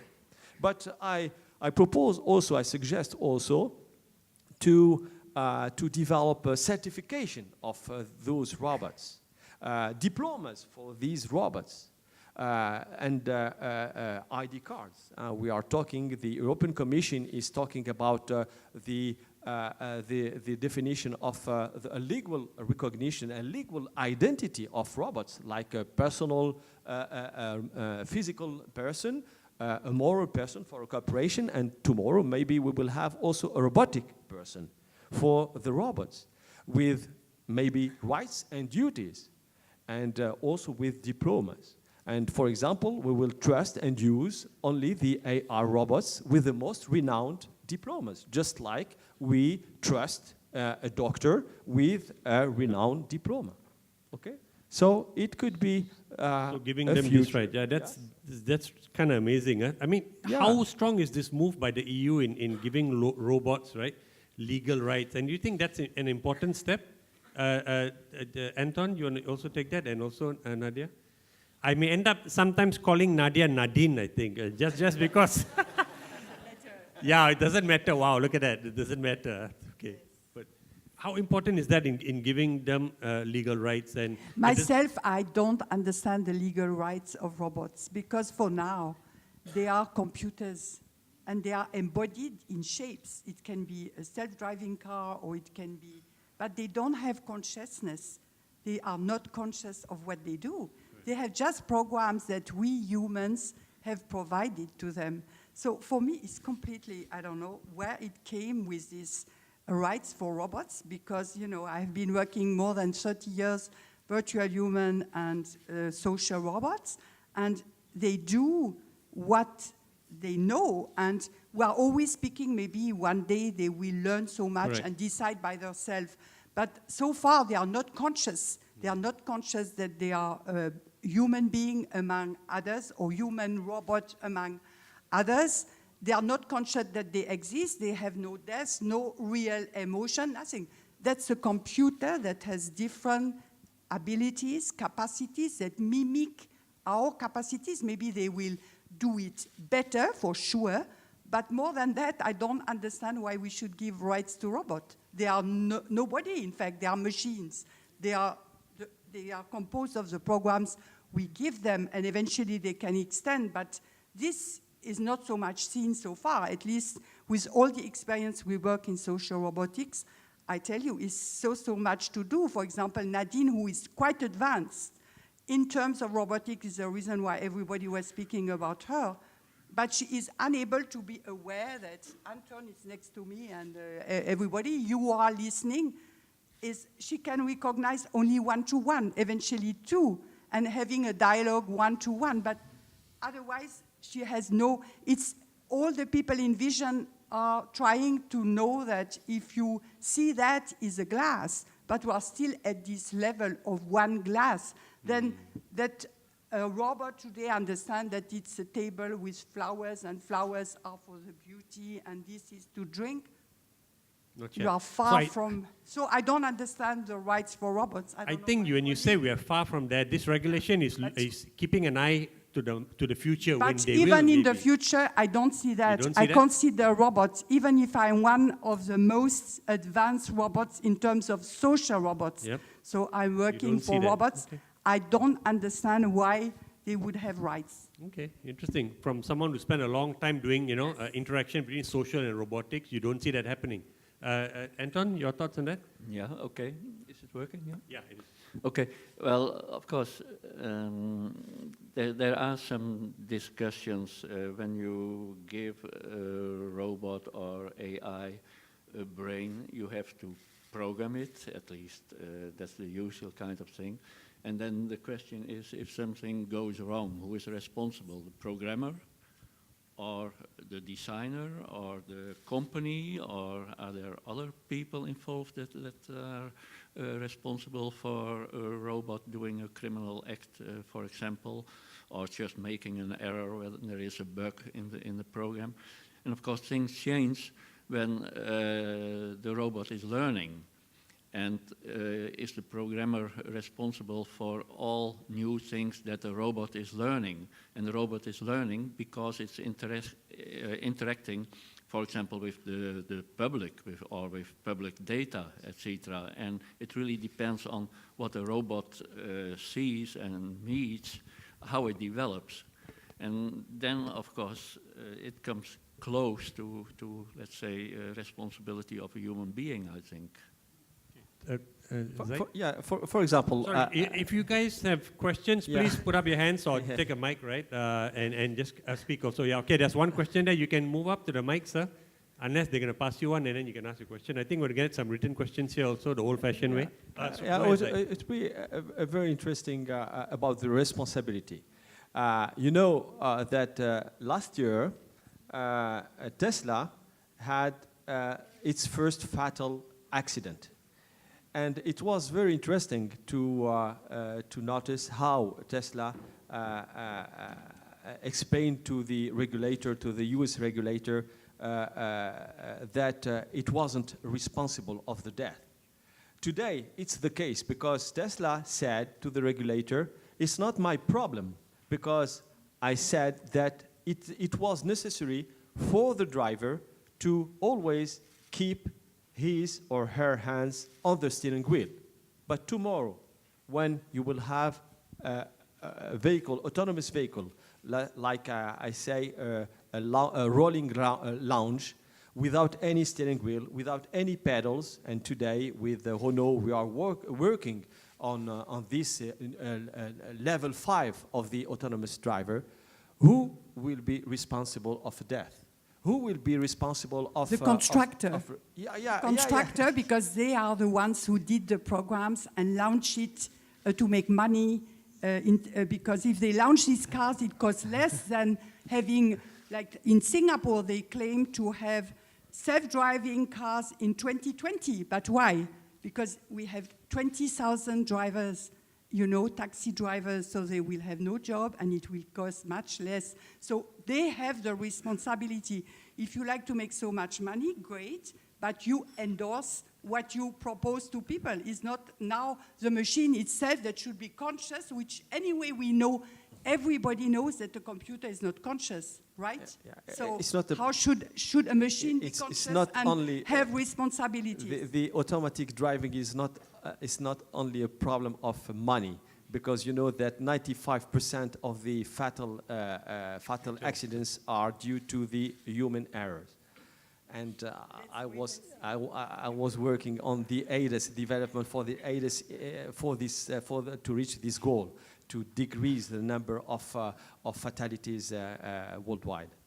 Okay.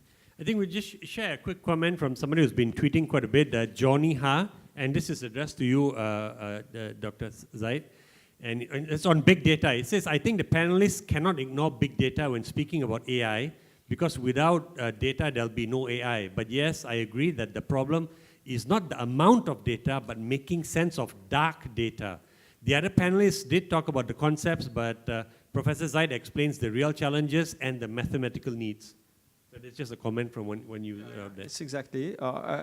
Every AI needs data. Data coming from sensors, data if you want that your robot, intelligent robots has the ability to interact with the environment. Generally data coming from sensors, sensors. And then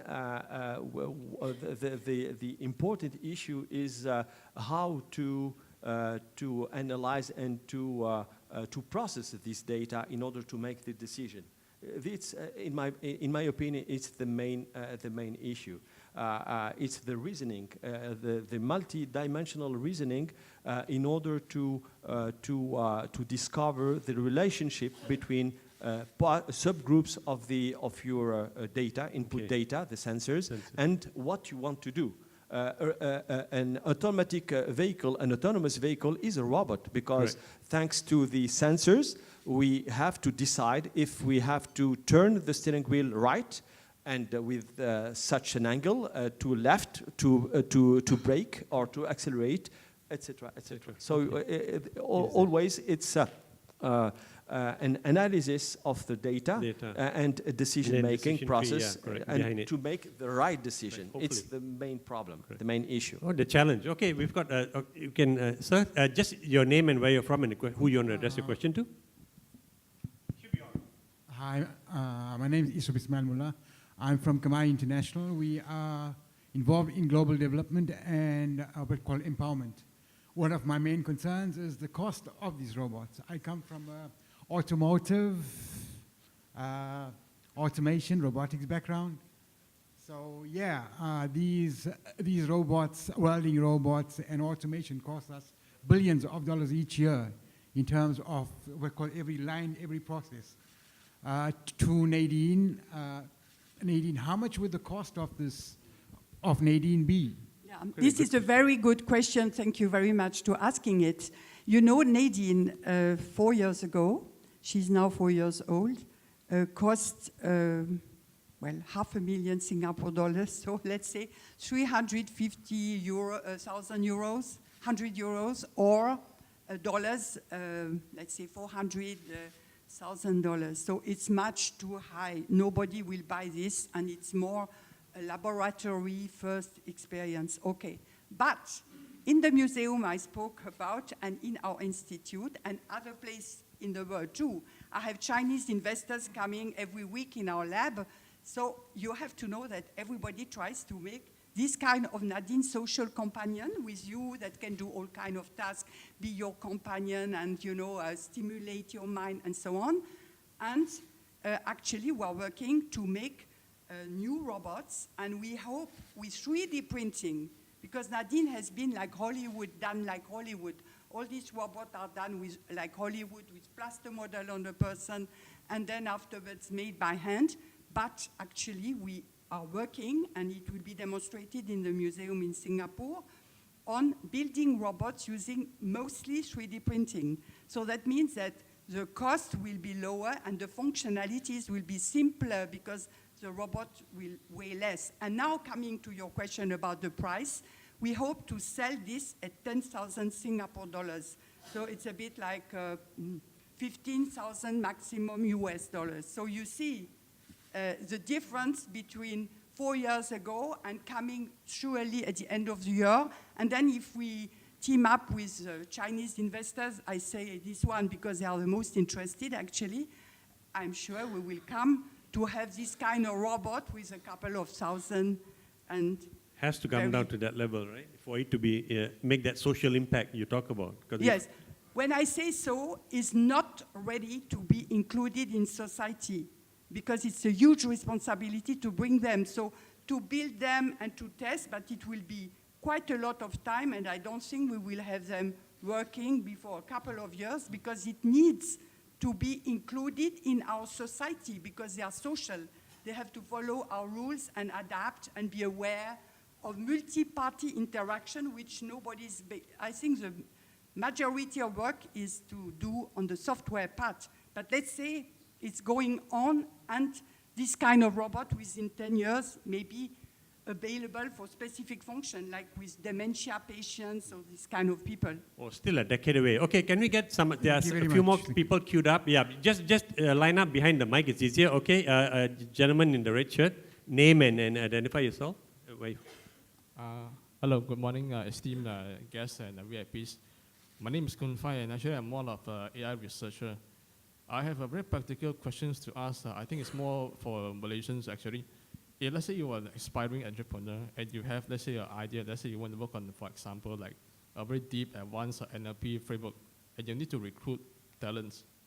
But the problem is that it's very rare to have this kind of talents, for example, like here in this market. Although our government is now doing a lot of things like to bring in a lot of these developments, like for example, you see now the digital hub and all the kind of projects. How would you like have advice for people like us that maybe if someday we can found a startup and we need to hire talents, because like talents like they're all in like USA, Canada, or China and everything. Even now, so now I got an offer from not an offer like this. I'm also asking me to do interview for the Alexa kind of project already. See, the talent is a big question. It's a big issue, in my opinion. So around talent, is it your question, or advice for entrepreneurs who want to go into the AI space? I see. You need to recruit talent also, right? For example, if you want to develop your products or whatever. Okay. So I think if I understand you properly, you're asking their advice on what area an entrepreneur can go into in AI. Is that it? No, not that one. It's more on like how to obtain how to attract the right talent for, let's say, for your startup or what. How to attract the right talent, in the AI space.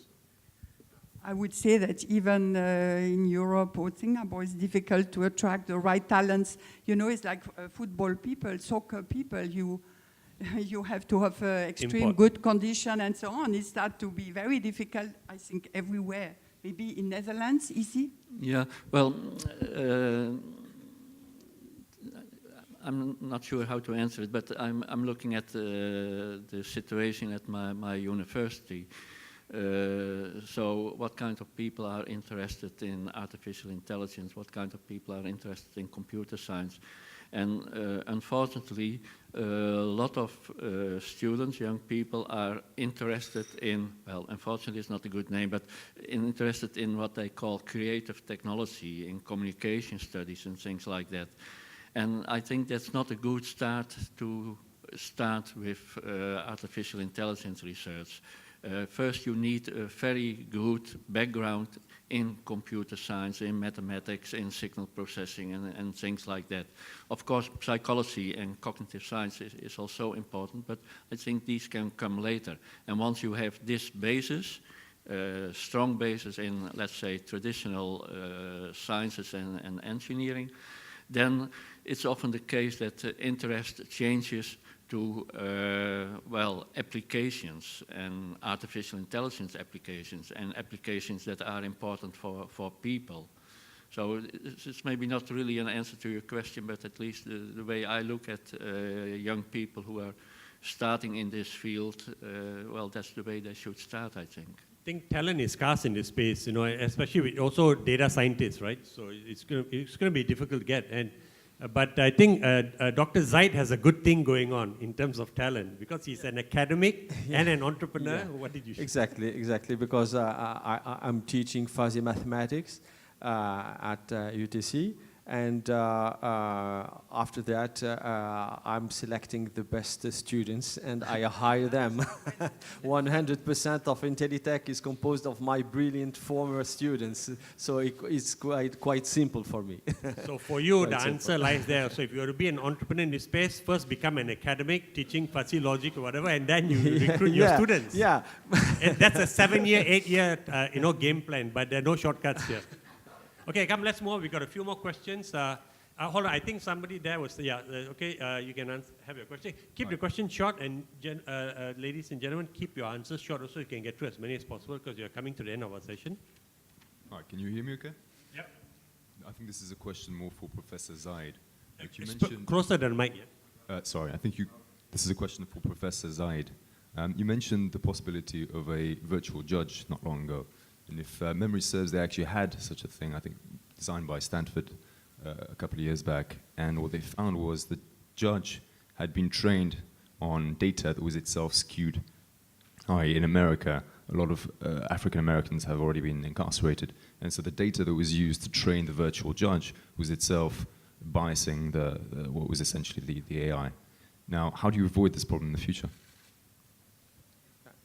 How do you avoid the problem where the data itself is biased, not impartial? Is give an example of this legal system in the US? The bias in the data is an issue in justice, but on the other domain also. What we do with Extractis is to assess, to intensively and deeply assess what we call the robustness of the predictive model through a Monte Carlo cross-validation process. And thanks to this process, we will have an estimation of the predictive capacity of the predictive model. And if the outcome of Extractis is, guys, I didn't find a robust model, then it has the refusal right, and we consider that there is no solution to the problem posed. So sometimes, due to the poor quality of the data, if we have if we haven't enough learning points due to the complexity in relation to the complexity of the process and the study, if you don't have the right variables in order to make the prediction, if we have noisy data, biased data, or if you have to do a segmentation, to approve a segmentation of our data before modeling, if you have different behaviors included in your data, then it becomes impossible to find a robust model. So I didn't point out a very important fact about the predictive modeling. It's mandatory to assess the robustness of your model. And it's exactly why I consider and I can prove that approximately 90% to 95% of all the scientific publications about experimental modeling are wrong, because the results that are published are based on the accuracy, meaning the descriptive capacity of your model, and not the robustness, which is the predictive capacity of your model. Okay. So it's the case for the justice, but it's also the case for every kind of application. At the other industry sector, okay. Yeah. Maybe I can... Yep, go ahead. Well, it's a different viewpoint, because maybe it's more about public data. So if you have a learning program, if you have a learning artificial intelligence, and it is exposed to public data, it is in the wild, to say, then of course there's also a lot of biased data. To give an example, there are two famous examples. 1 year ago, in March last year, Microsoft had a conversational agent. It was called Ty, and it was a Twitter bot. And it could Twitter with everyone in the world. Everyone in the world could Twitter with Ty. But people started to write, well, obscene messages, tweets to Ty. And Ty had some public knowledge, some general common sense knowledge. It could just repeat the tweets, but it could also learn from the tweets. And so at a certain moment, when people knew about it, they started sending more obscene messages to Ty, and at a certain moment, Ty was only speaking, well, anti-feminist jargon, things like that. So you expose a learning AI to public data, and things like this happening. And the same happened with Watson for a certain application. Watson had access to the Urban Dictionary, and the Urban Dictionary contains all kinds of, well, information about words and definition. And at a certain moment, Watson also started to use, well, obscene language. And so it's maybe a reason that some artificial intelligence researchers really look at virtual environments where you have artificial data, where you can control the data, and then you expose the bot or the artificial intelligence to that data, and then you don't have the danger of all this well-biased public data. Nadia wants to add something. Yes, I found this question very interesting, particularly in law, because in law you have quite a new laws coming, and they judge differently. For example, crime against humanity, a couple of years was judged completely differently. And also, for example, universal jurisdiction, I don't know if you know, but my daughter is in law, and that's the reason why I'm quite familiar with quite things she explained. But universal jurisdiction allowing each country to judge others from other countries was not existing. So when you rely on big data from the past or recent past, you cannot, because the view of the situation is quite different. So I think your question is quite interesting. We cannot use, let's say, deep learning methods on big data from the past, because things are seen differently. Zyed, you want to add something on that? And then we'll move on to a gentleman. It's a problem of the change of the process you are studying. It's exactly the same when you try developing predictive model for cybersecurity, for example, or for security. When the attacker has detected that he or she has been detected by your system, he or she will change their behavior in order to succeed in attacking again. And during this time, your model will not be efficient at all. And what you have to do is to detect it very quickly in order to discover the new behavior that has been changed. So even if we are relying on the data of the past, it would be quite easy for a robot to detect that the behavior is changing, the process of the behavior of the process is changing, and to discover in few weeks, in few days, in few hours, depending on the complexity of the process, the new behavior. For a human being, it will take years for a PhD student, for example. Okay, we've got about 20 minutes to go for this interactive session. Just want to remind you of that. And I've got 3 Twitter questions addressed to Nadine, in which I'll address to Nadia later. But we'll take the question from the gentleman on the right here first. Thank you. My name is Stanley Famir from Ghana High Commission. Yeah, this is an opportunity for me. This is the first time I've come so close to AI. My question is, how do you check cyber attacks? Now that we are going to have social robots so close to us, interacting with us and sharing our lives, can someone interfere with their system and their performance and their functions? Thank you. Okay, very good. Thank you. Interesting.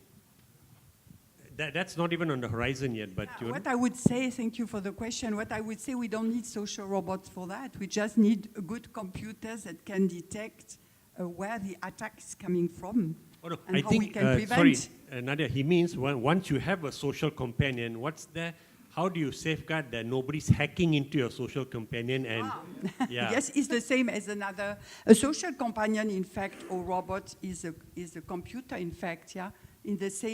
The only difference is that it has more social aptitude to deal with people, but in fact is a more complex computer that has more capacity. So I'm not in security, but I think your question is quite interesting, because if AI would be so great today, we wouldn't have what we have, because we don't know who has, let's say, invaded computers for more than 100 countries. We don't know. So, I mean, we are still completely, we don't know what to do, and we don't know also who has done it. So we are still not so far as we pretend. It's still a lot to do. So it would be my answer to your question. Zyed, you take that? I would like to add another point about the cyber attack, not of social robot, but about autonomous vehicle. If you have an autonomous vehicle, and if you are able to hack the autonomous vehicle, you can use it as a weapon for terrorist attack. It's the main problem of the autonomous vehicles. Okay. I think that's something that will be worked out, but it's a question definitely to bear in mind. The lady on the panel's left. I'm Alma from AIF. This question is a very brief one for Professor Zyed. You mentioned that the next step in the advancement of AI is basically how to combine the quantitative algorithms with the text mining techniques. So basically this goes back to multimodal semiotics techniques, which is trying to find out how to derive meaning out of multiple formats of data. Big data could be video, audio, could be text, picture, and so on. So this is the big issue here. So my first question, straightforward, is what is the contribution, or how much we actually appreciate the contribution of semiotic models into the development of AI? One. Second, how can we advance further in AI when we are actually lagging so much behind in the theories of meaning, how meaning is derived out of big data? Because you mentioned big data is not a problem, it's the meta big data. How to derive meaning out of the big data? Thank you. Yeah, thank you very much for your question. It's the main issue for us. As I told you before, today Extractis is not able to handle non-unstructured data. When we talk about Watson, Watson is able to do it, and Watson was developed to structure the unstructured data. I'm not talking about the false Watson, because the predictive part of Watson is not Watson, it's the SPSS software, and it's exactly what Extractis is able to do in an efficient way. But what we want to do is to handle those unstructured data and to combine them, to merge them with the structured data in order to make our best efficient decision. And the main issue is the meaning of the data that we are dealing with, we are processing. So for us, it's a new project. We have launched this project a few weeks ago. So it's a very new project, and I think that we have to deal with the semantic analysis with the models that you presented.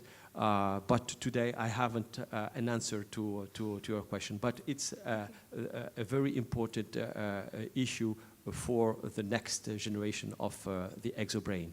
Yeah. And there are people thinking of these problems, right? Because the questions have already risen. Exactly. So Some it'll people, work its way through. when all the researchers of dealing with at IBM, for example, or Google, they are dealing with the natural language, which is another branch of the artificial intelligence found in 1956. It wasn't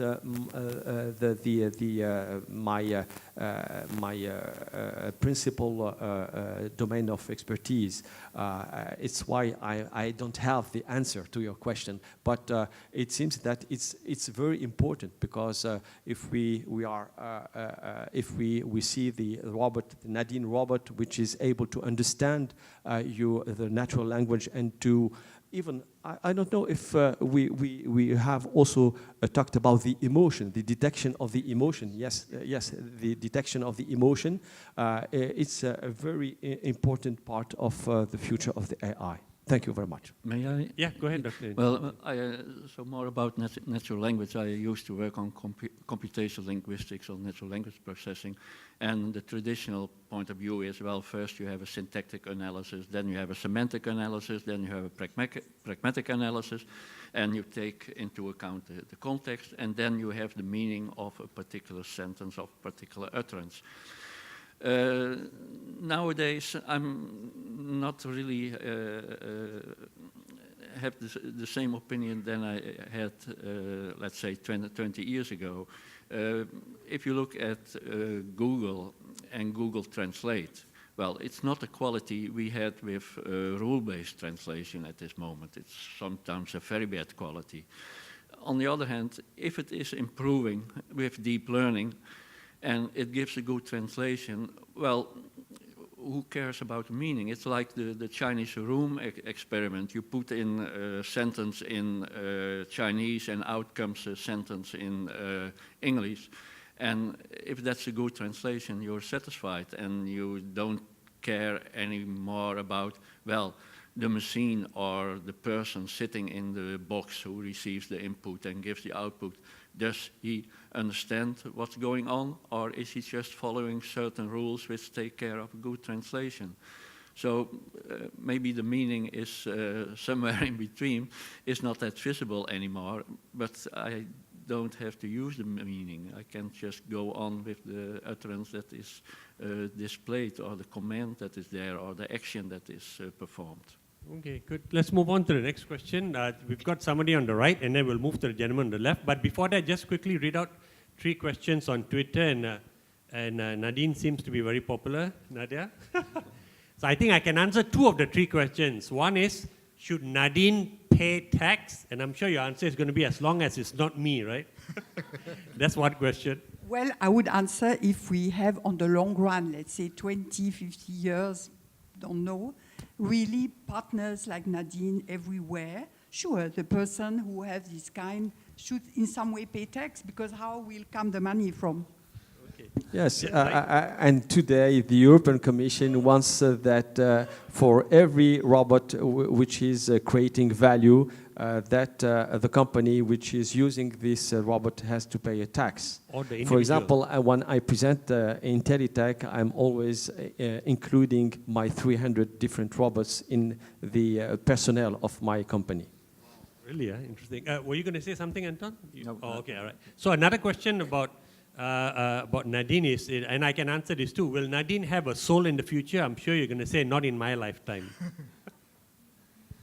Unless we mixed, I didn't speak about, we didn't have time, but if we mixed the biological part with the robot, or we have some bionic hands if we have problem, and so on. If we start with cell regeneration and we do robots with cell, this is another story. But as long as it is a computer and a machine, no. No, okay. Well, bioregeneration, that's a whole interesting topic right there. And then there's another question on Nadine is, how do we get past the uncanny valley problem with robotic companions like Nadine? Well, as I said I'm not before, familiar very with the term short, uncanny valley. Uncanny is that you like a robot, and suddenly when it comes very near a human, you dislike it, and you have a rejection process. But in Nadine, I can tell you, now we will see in the museum, but since 3 years, people are fond of her, and they like her. I never had somebody who has a rejection process, so hopefully it continues. Okay, maybe one thing. So about the soul, you can say, well, no, Nadine will not have a soul and it will not be in my lifetime. But the people who have a conversation with Nadine, they will think she has a soul. So how are you going to deal with that? No, because Nadine is not conscious. She is effectuating programs, but she's not conscious. She has no consciousness. So if you are not aware of yourself, death or love or sorrow, how can you, it's completely out of scope. People talk with dogs, people talk with cats, children talk with pets. And Cat is much more near us. It's a biological being with emotion and, it's maybe not as much developed, but we're on the same pot.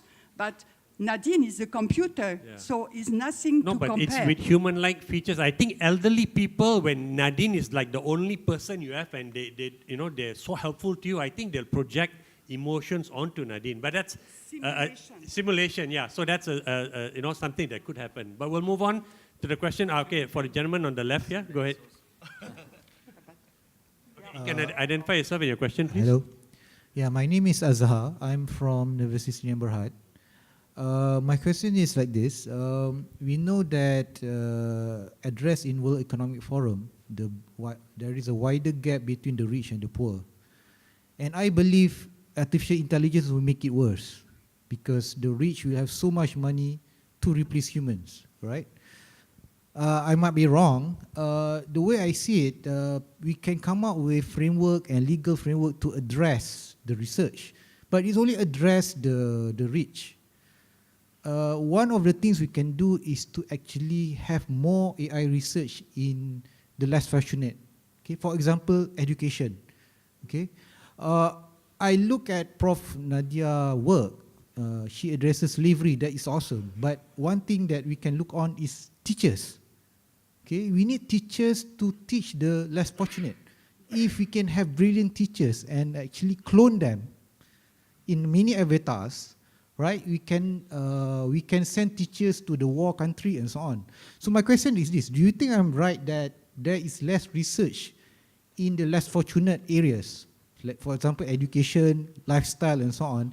If I'm right, what is the strategy to grow the research to address the less fortunate part? Thank you. Well, I like very much your question, really, because we could think at the beginning it's will increase the divide. But at the contrary, for example, or like Nadine robot style, they could speak many languages and they can know a lot of things. So on the long run, they could teach individually according to your difficulties and personality and how you are, with a lot of comprehension of yourself and anytime, anywhere. So they will help, let's say, the underprivileged or the ones who don't have enough background or the possibility to learn to become empowered. So in this sense, I think they will be very useful. Is how I see it may be that this divide will decrease. You want to add something?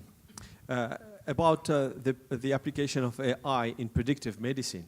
The result, the outcome are virtual doctors which can be used everywhere, in Africa, in Asia, in South America, in Europe, in everywhere. When you don't have at your disposal the expertise in medicine, you will have the possibility to connect to a web center in order to make your diagnosis quickly, very quickly, and with a very low cost, if it is applied and developed by the different governments. So it could be used for everybody. I think the other answer is, I mean, it's definitely there, right? There's an economic gap, there's a wealth gap, and of course the means of artificial humanoid robots will go to the countries which have the brain power to develop them, and consumers who can adopt them, right? Who can afford to adopt them. You're saying example of teachers where you clone the best teacher, so you've got a humanoid robot, a teacher, right, who goes to rural areas where teachers don't want to go anywhere. That's a worldwide problem, not just in Malaysia. And you're hoping that that can be an answer to solve this gap, correct? So whether that happens or not, I don't know, but it's there in the biological world, whether AI will solve it. One thing you can do is, like, for example, right, there's a partnership on artificial intelligence to benefit people in society. Get involved in that, because the board of this partnership consists equally of profit-run companies versus, together with non-profit-run companies also. So be aware of initiatives going on already globally and be part of the process to shape this discussion about where AI can lead us to. Because it's interesting that Stanford says it's going to be the new engine for wealth creation. That means all of us have to be involved with that, right? Don't just be passive recipients. It's still early enough in the game that you can be involved, right? So don't look for someone else. Hey, you get involved. If you're interested, you get involved yourself. Okay, we've got, moving on over to the right of the panel, a question from there, please. Thank you. My name is David Lowe. We have interest in computational linguistics. My elderly late mother likes to talk to her companion pet. When I get old, I would like to talk to my cat. How can you make that happen? Simulate a robot cat. It's nice. Why not? You could have, if you like a pet, like a cat, me too. Sorry. I'm referring to computational linguistics to understand animal language. Computational linguistics to understand animal language. How do I talk to animals? That's a different panel. I think next door you're in the wrong panel session. No, it's something that. Yeah, it's unbelievable. Anton, are you going to be? It's language. Take that. I know, but I'm not sure how serious that research is. But there are attempts to understand the barking of the dog, the different ways a dog can bark. So it's not a cat, but things like that are going on. There is a research area which is called animal-computer interaction, and that's typical an area where you can find results like this. How do dogs behave? How can you understand the behavior of a dog or the behavior of a cat? And the idea is that you can make life, well, let's say, more entertaining for the cat and for the owner of the cat by introducing digital technology. So every year there is a big conference on animal-computer interaction, and it's maybe not really computational linguistics, but it's about the behavior of cats, dogs, animals in general, even the behavior of elephants in zoos and things like that. So maybe you can Google animal-computer interaction, and there you will find some results. There's this one that on Gabagai that's talking to dolphins, for instance, which is currently, they've got a target of 2021 to be able to speak to dolphins. Yeah.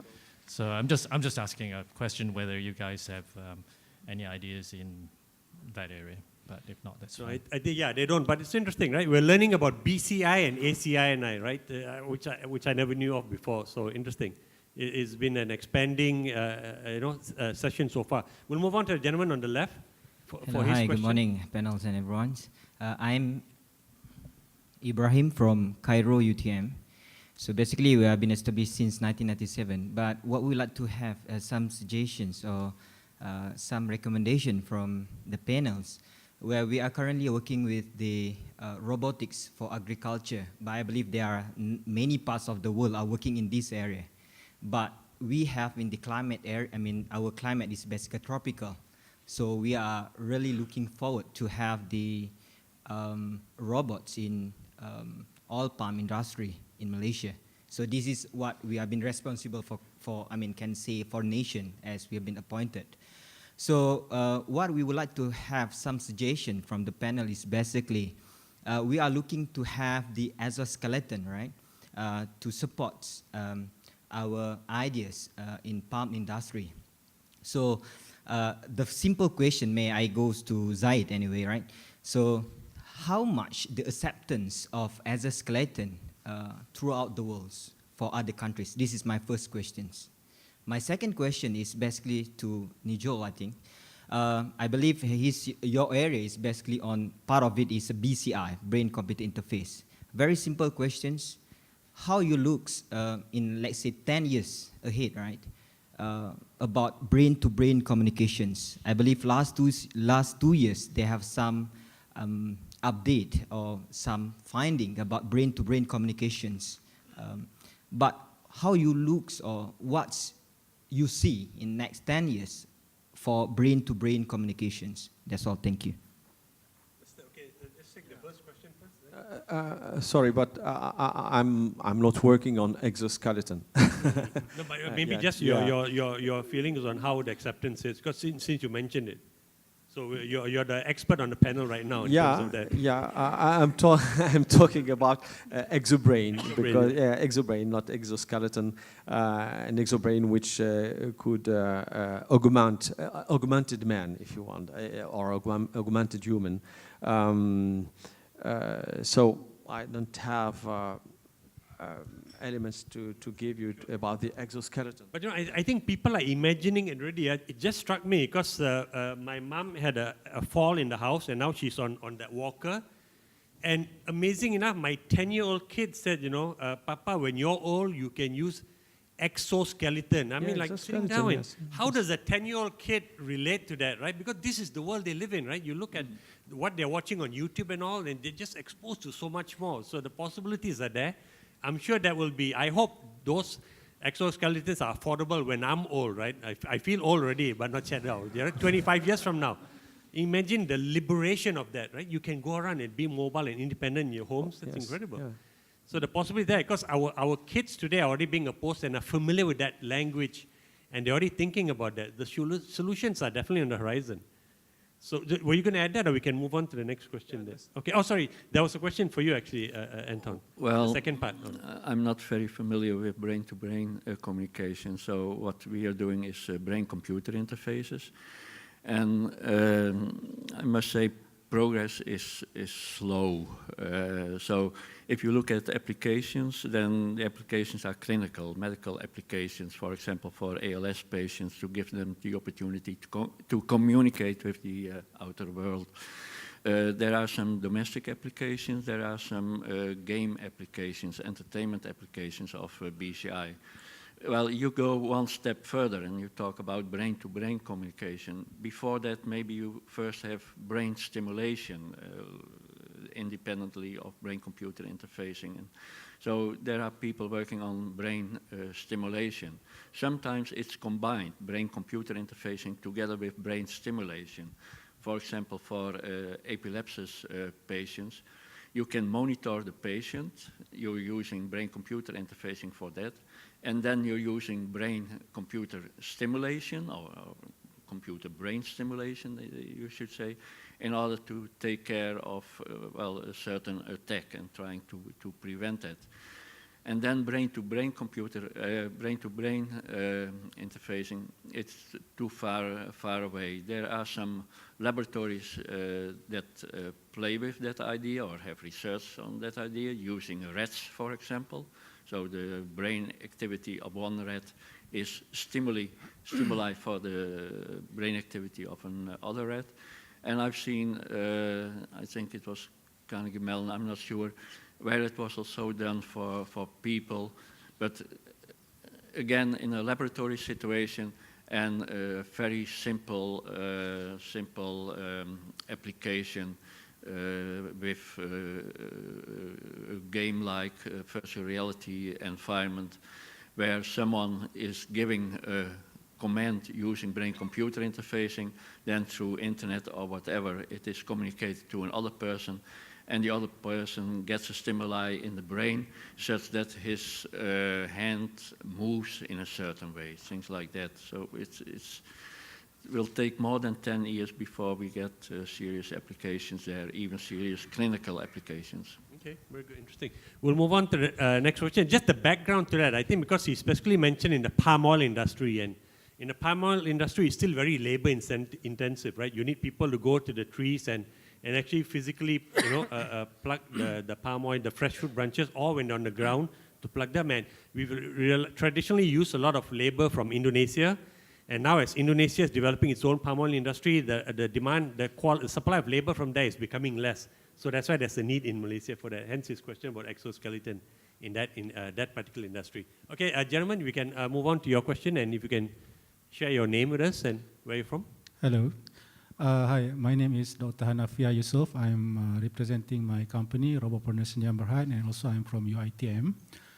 And I'm also a robotic researcher myself, and I'm involved in more than 10 years in robotics research and so on.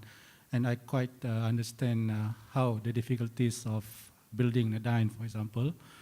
And I've also personally talked to Professor Ishiguro in Osaka. And it's a time for AI technology. We have been talking this for the past 10, 15 years, and it's a time where this technology need to be out of the market, But it seems that why, for example, Nidine, for example, the rest of the robots is still very limited to the labs, very limited to very small scale of applications.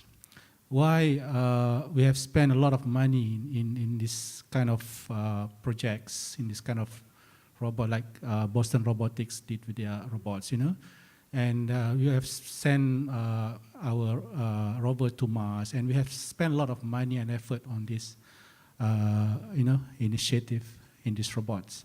And ever since we have, talking about AI, talking about IoT, big data, so on and so forth, it is time for us to bring this technology and also this invention out to market, to the public users. So in order to do that, it is probably a good time for us to think about how the non-expert person will be able to handle these robots, for example, and how our development will be able to suit the non-expert person, to handle the robot safely, easily, and if the robot is meant for dishwasher, to wash a dish, for example, meant for treat autistic children, for example. So how this robot can be handled by a doctor, and how this robot can be handled by a housewife, where they don't have any technical background, they don't have any programming background. So this is a very difficult, and I know it's very difficult things to, first to educate them, to make them aware what is robot, what is their limitation, and to make them familiar with a certain, programming language and so on. But they are a regular person, there are a lot of complaints, and their expectation is very high. So I would like to throw this question to all the panelists, which I believe you are very expert in this area. What are the next that we need to do, to make this technology widely available. Widely available and easy to use by the end user. Thank you. First of all, thank you for the question. First of all, I think that if you see Nadine kind of robot, or you mentioned Ishiguro who has a robot, but there was somebody behind. So it was not an autonomous robot. It is, if you have somebody behind and the robot does what the person behind does, is not an autonomous. But let's say Nadine, who is able to recognize people, recognize gestures, show emotion, or simulate emotion and gestures, what is completely missing still, and that's the reason why we don't see them among the public audience or in-house, is because they are not enough aware of the environment. You have thousands of researchers around the planet working on vision-based problems. And the vision, we have until now no computer that is able to see and interpret, understand what is being seen. So as long as it is not the case, it's very difficult to put a robot with humans, because if it is not aware, it could be dangerous. When we speak of self-driving car, it's more a specific application. I mean, the road can be defined, you have a GPS, and I mean, it's limited. But when you go with humans, is all the objects, animals surrounding is more difficult. So that's the reason why I think it's not, it's an interdisciplinary research, and we have to bring more awareness. A domain where just now people are working is the multi-party interaction. We are working on this because Nadine Robot and all others are able to discuss one-to-one. But when it goes that's this kind of panel, let's say Nadine will be at my place and answer questions, she is not able to treat everybody. She is just one after the others. So the multi-party, who takes the turn, when is she allowed to speak, in which way, how does she look at the social clues and so on, nobody has worked so far on that in a way that you can demonstrate it. So it's still on the agenda of research. Still decades away at least, right? Yes. Yeah, okay. Many decades away. Were you going to add something to that? Anton, you can. You know, for the driving, you are also in interaction with pedestrians, with cats, etc., etc. So it's a complex process too. I'd just like to say with the driving, I know you were a pioneer, but still we don't have cities where we see, you know, the complexity on highway. I mean, we speak of the future here. I mean, we have some tests. We have also in Singapore some tests on our campus, but it's a single car where nobody is there. So nobody dares to put, you know, in the real highway, for example, in Singapore. We didn't see that. Yeah. About the use of robot for the extractives, it's quite simple because the interaction is done via the mouse, without any programming, any mathematics, no coding, no framework, only the mouse. So it's quite simple for the user to use his or her exobrain extractives to solve very complex processes. And this is very important in order for everyone, even a non-unskilled person, to use the exobrain to solve a very complex process. This is the answer, yeah. Okay, we've got two more questions, then we'll wrap it up. You can, lady, then you can identify yourself and where you're from. Yeah. Good afternoon. My name is Rita. I'm a marketing master student, and I'm also an AE curious person. And software robotic catch my attention, as Professor Zyed explained it, like it's kind of imitating a scientific job, which consists on observing a fact, coming up with a hypothesis, and analyzing this natural process that it will naturally create a new value, which is intellectual, a new product, or a new innovation. My question is, like, to whom would belong this new value? Maybe are you considering it will belong to the machine itself, that it has done all the effort? And I have another question about the dependence of these machines, especially in the financial way. How these machines could be financial independent, to maybe by using some cryptocurrencies like Ethereum or like smart contracts, or like to be able to ensure, for example, its own electricity fees or something like that. Thank you.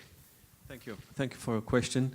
The first question, the answer was in one of my slides. I was talking about the IP, which could be granted to a robot. If we consider that Extractis is autonomous, and I insist on this, Extractis is not following a program. Extractis is building its own program. It's building its own reasoning strategy. If Extractis is able to discover something, for example, in marketing, to discover a new product, a new formulation of a product which is maximizing the preference of consumers, for example, or maximizing the preference of cats, because the first application was for the cats, which is the inventor of this discovery, of these findings? It's Extractis. So there is a problem of granting the IP. The IP is granted to the robot, or granted to the legal user of the robot, which is hiring the robot, or granted to the inventor of the robot. For us, it's quite simple.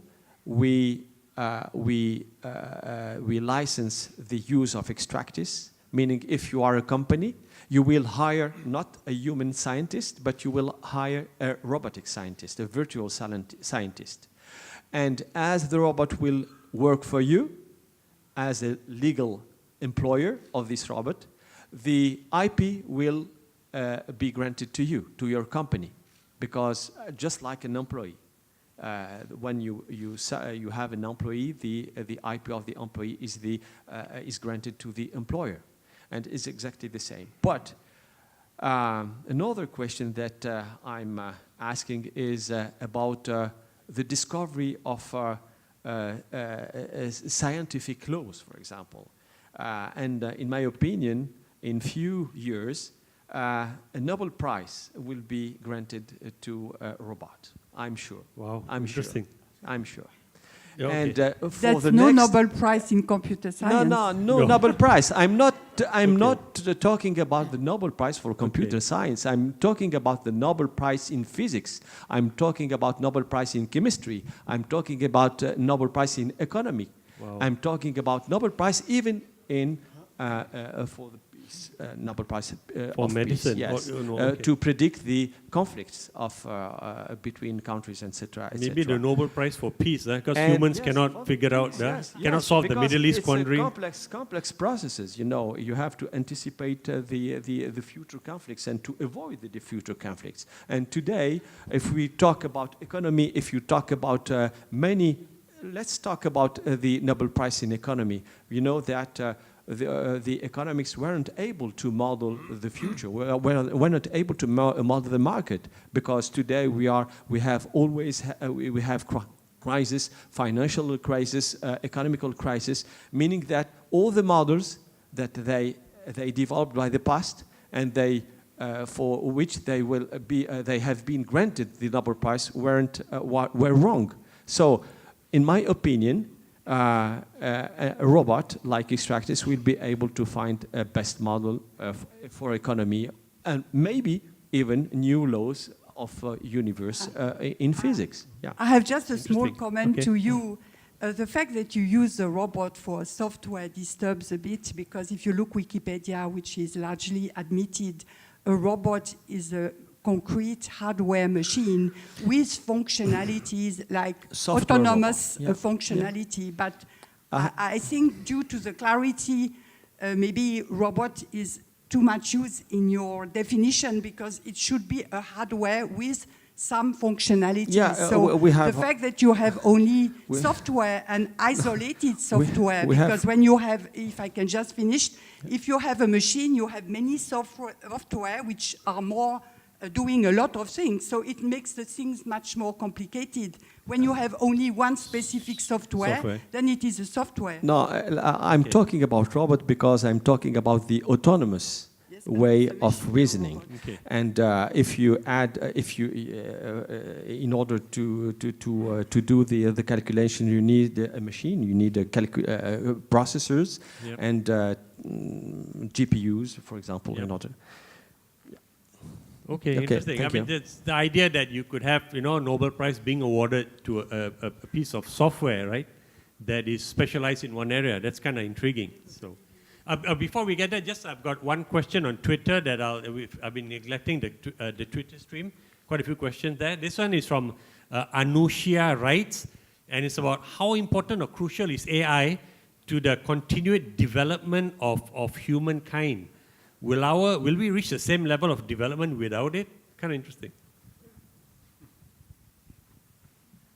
We will not. I think thanks to all this research, it will empower us. This is the reason why it's the dream of humanity.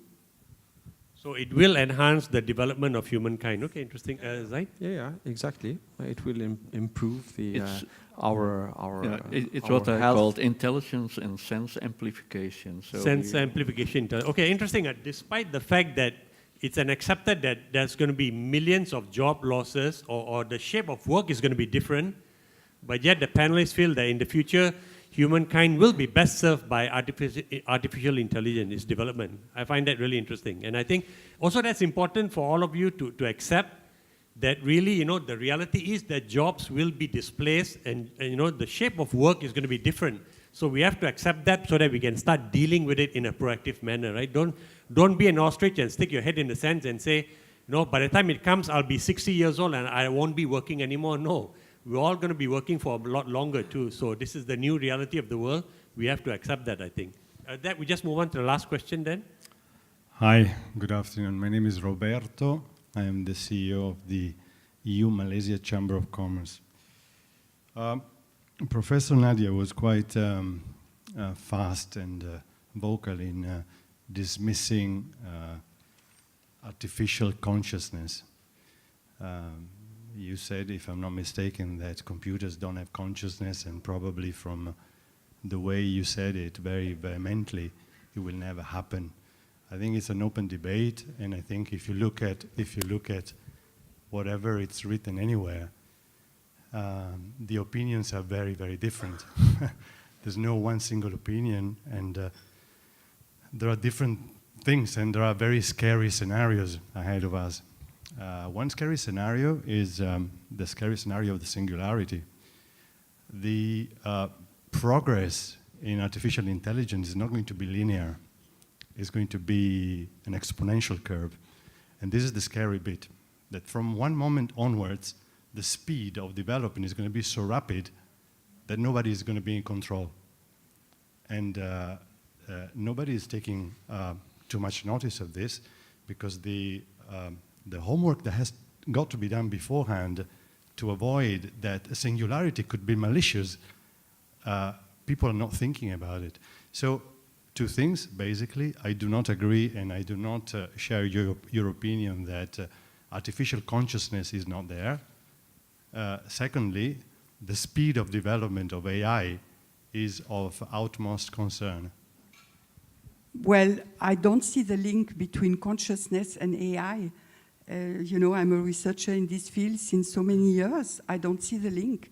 I mean, consciousness, anyway, if we look at Nadia or any computer, in fact, they are not conscious and they exist. They are not conscious of their existence. They are not conscious of our problems and society. They just do functions. Now, over the years, if they develop enormously, well, question mark, I think it's like gambling. I don't know.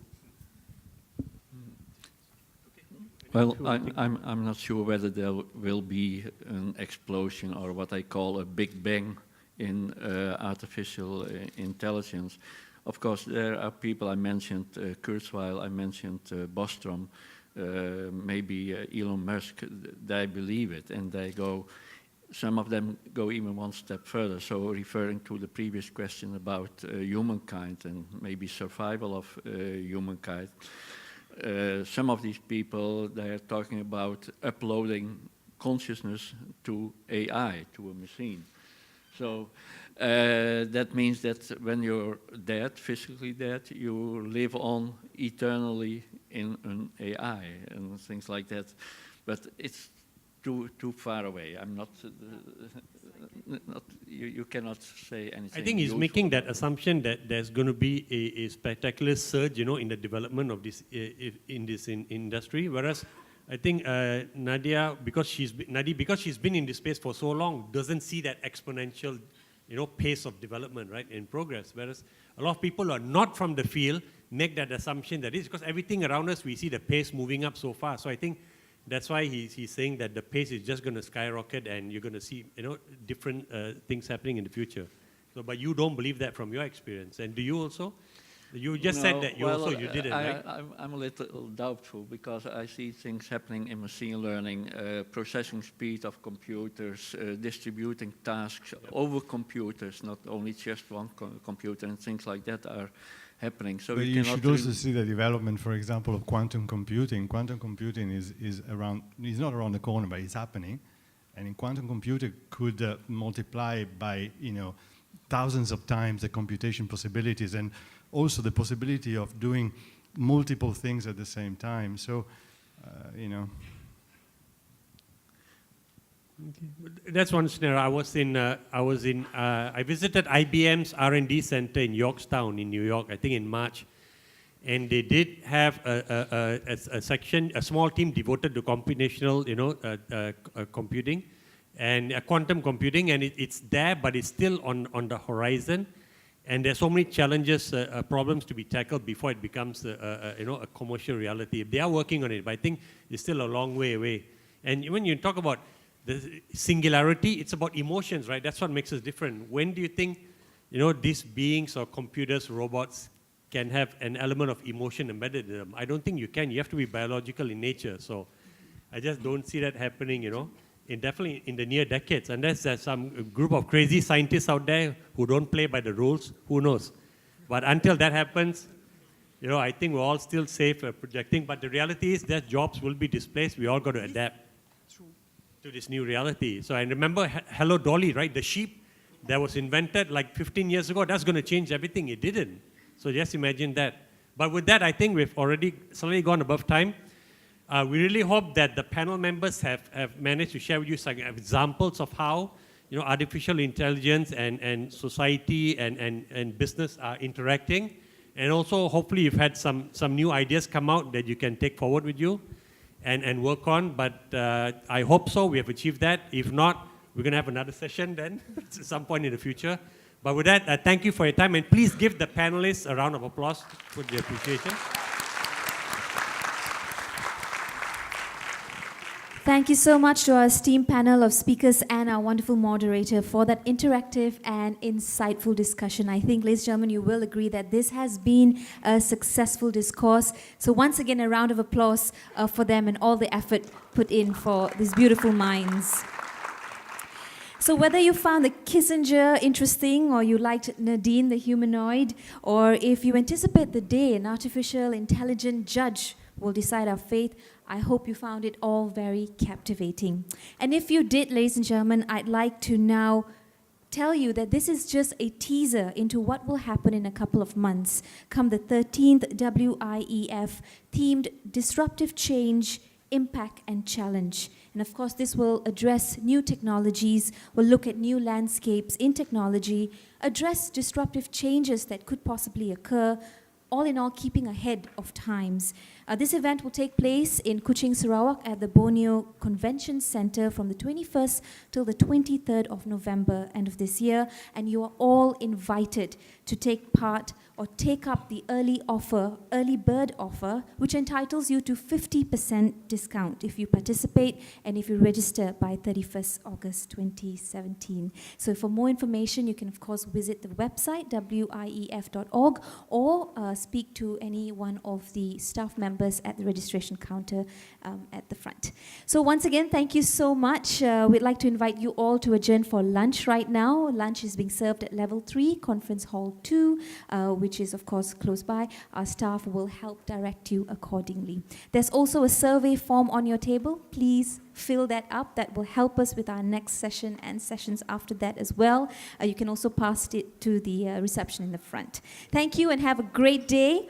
I'd like to invite our VIPs to please join us on stage here for a group picture. Snap a moment in time to go into the album. And I'd like to invite Tan Sri Dr. Wan Zyed, Tan Sri Ahmad Fuzi, as well as Datuk Zyed on stage for a group picture with our esteemed panel.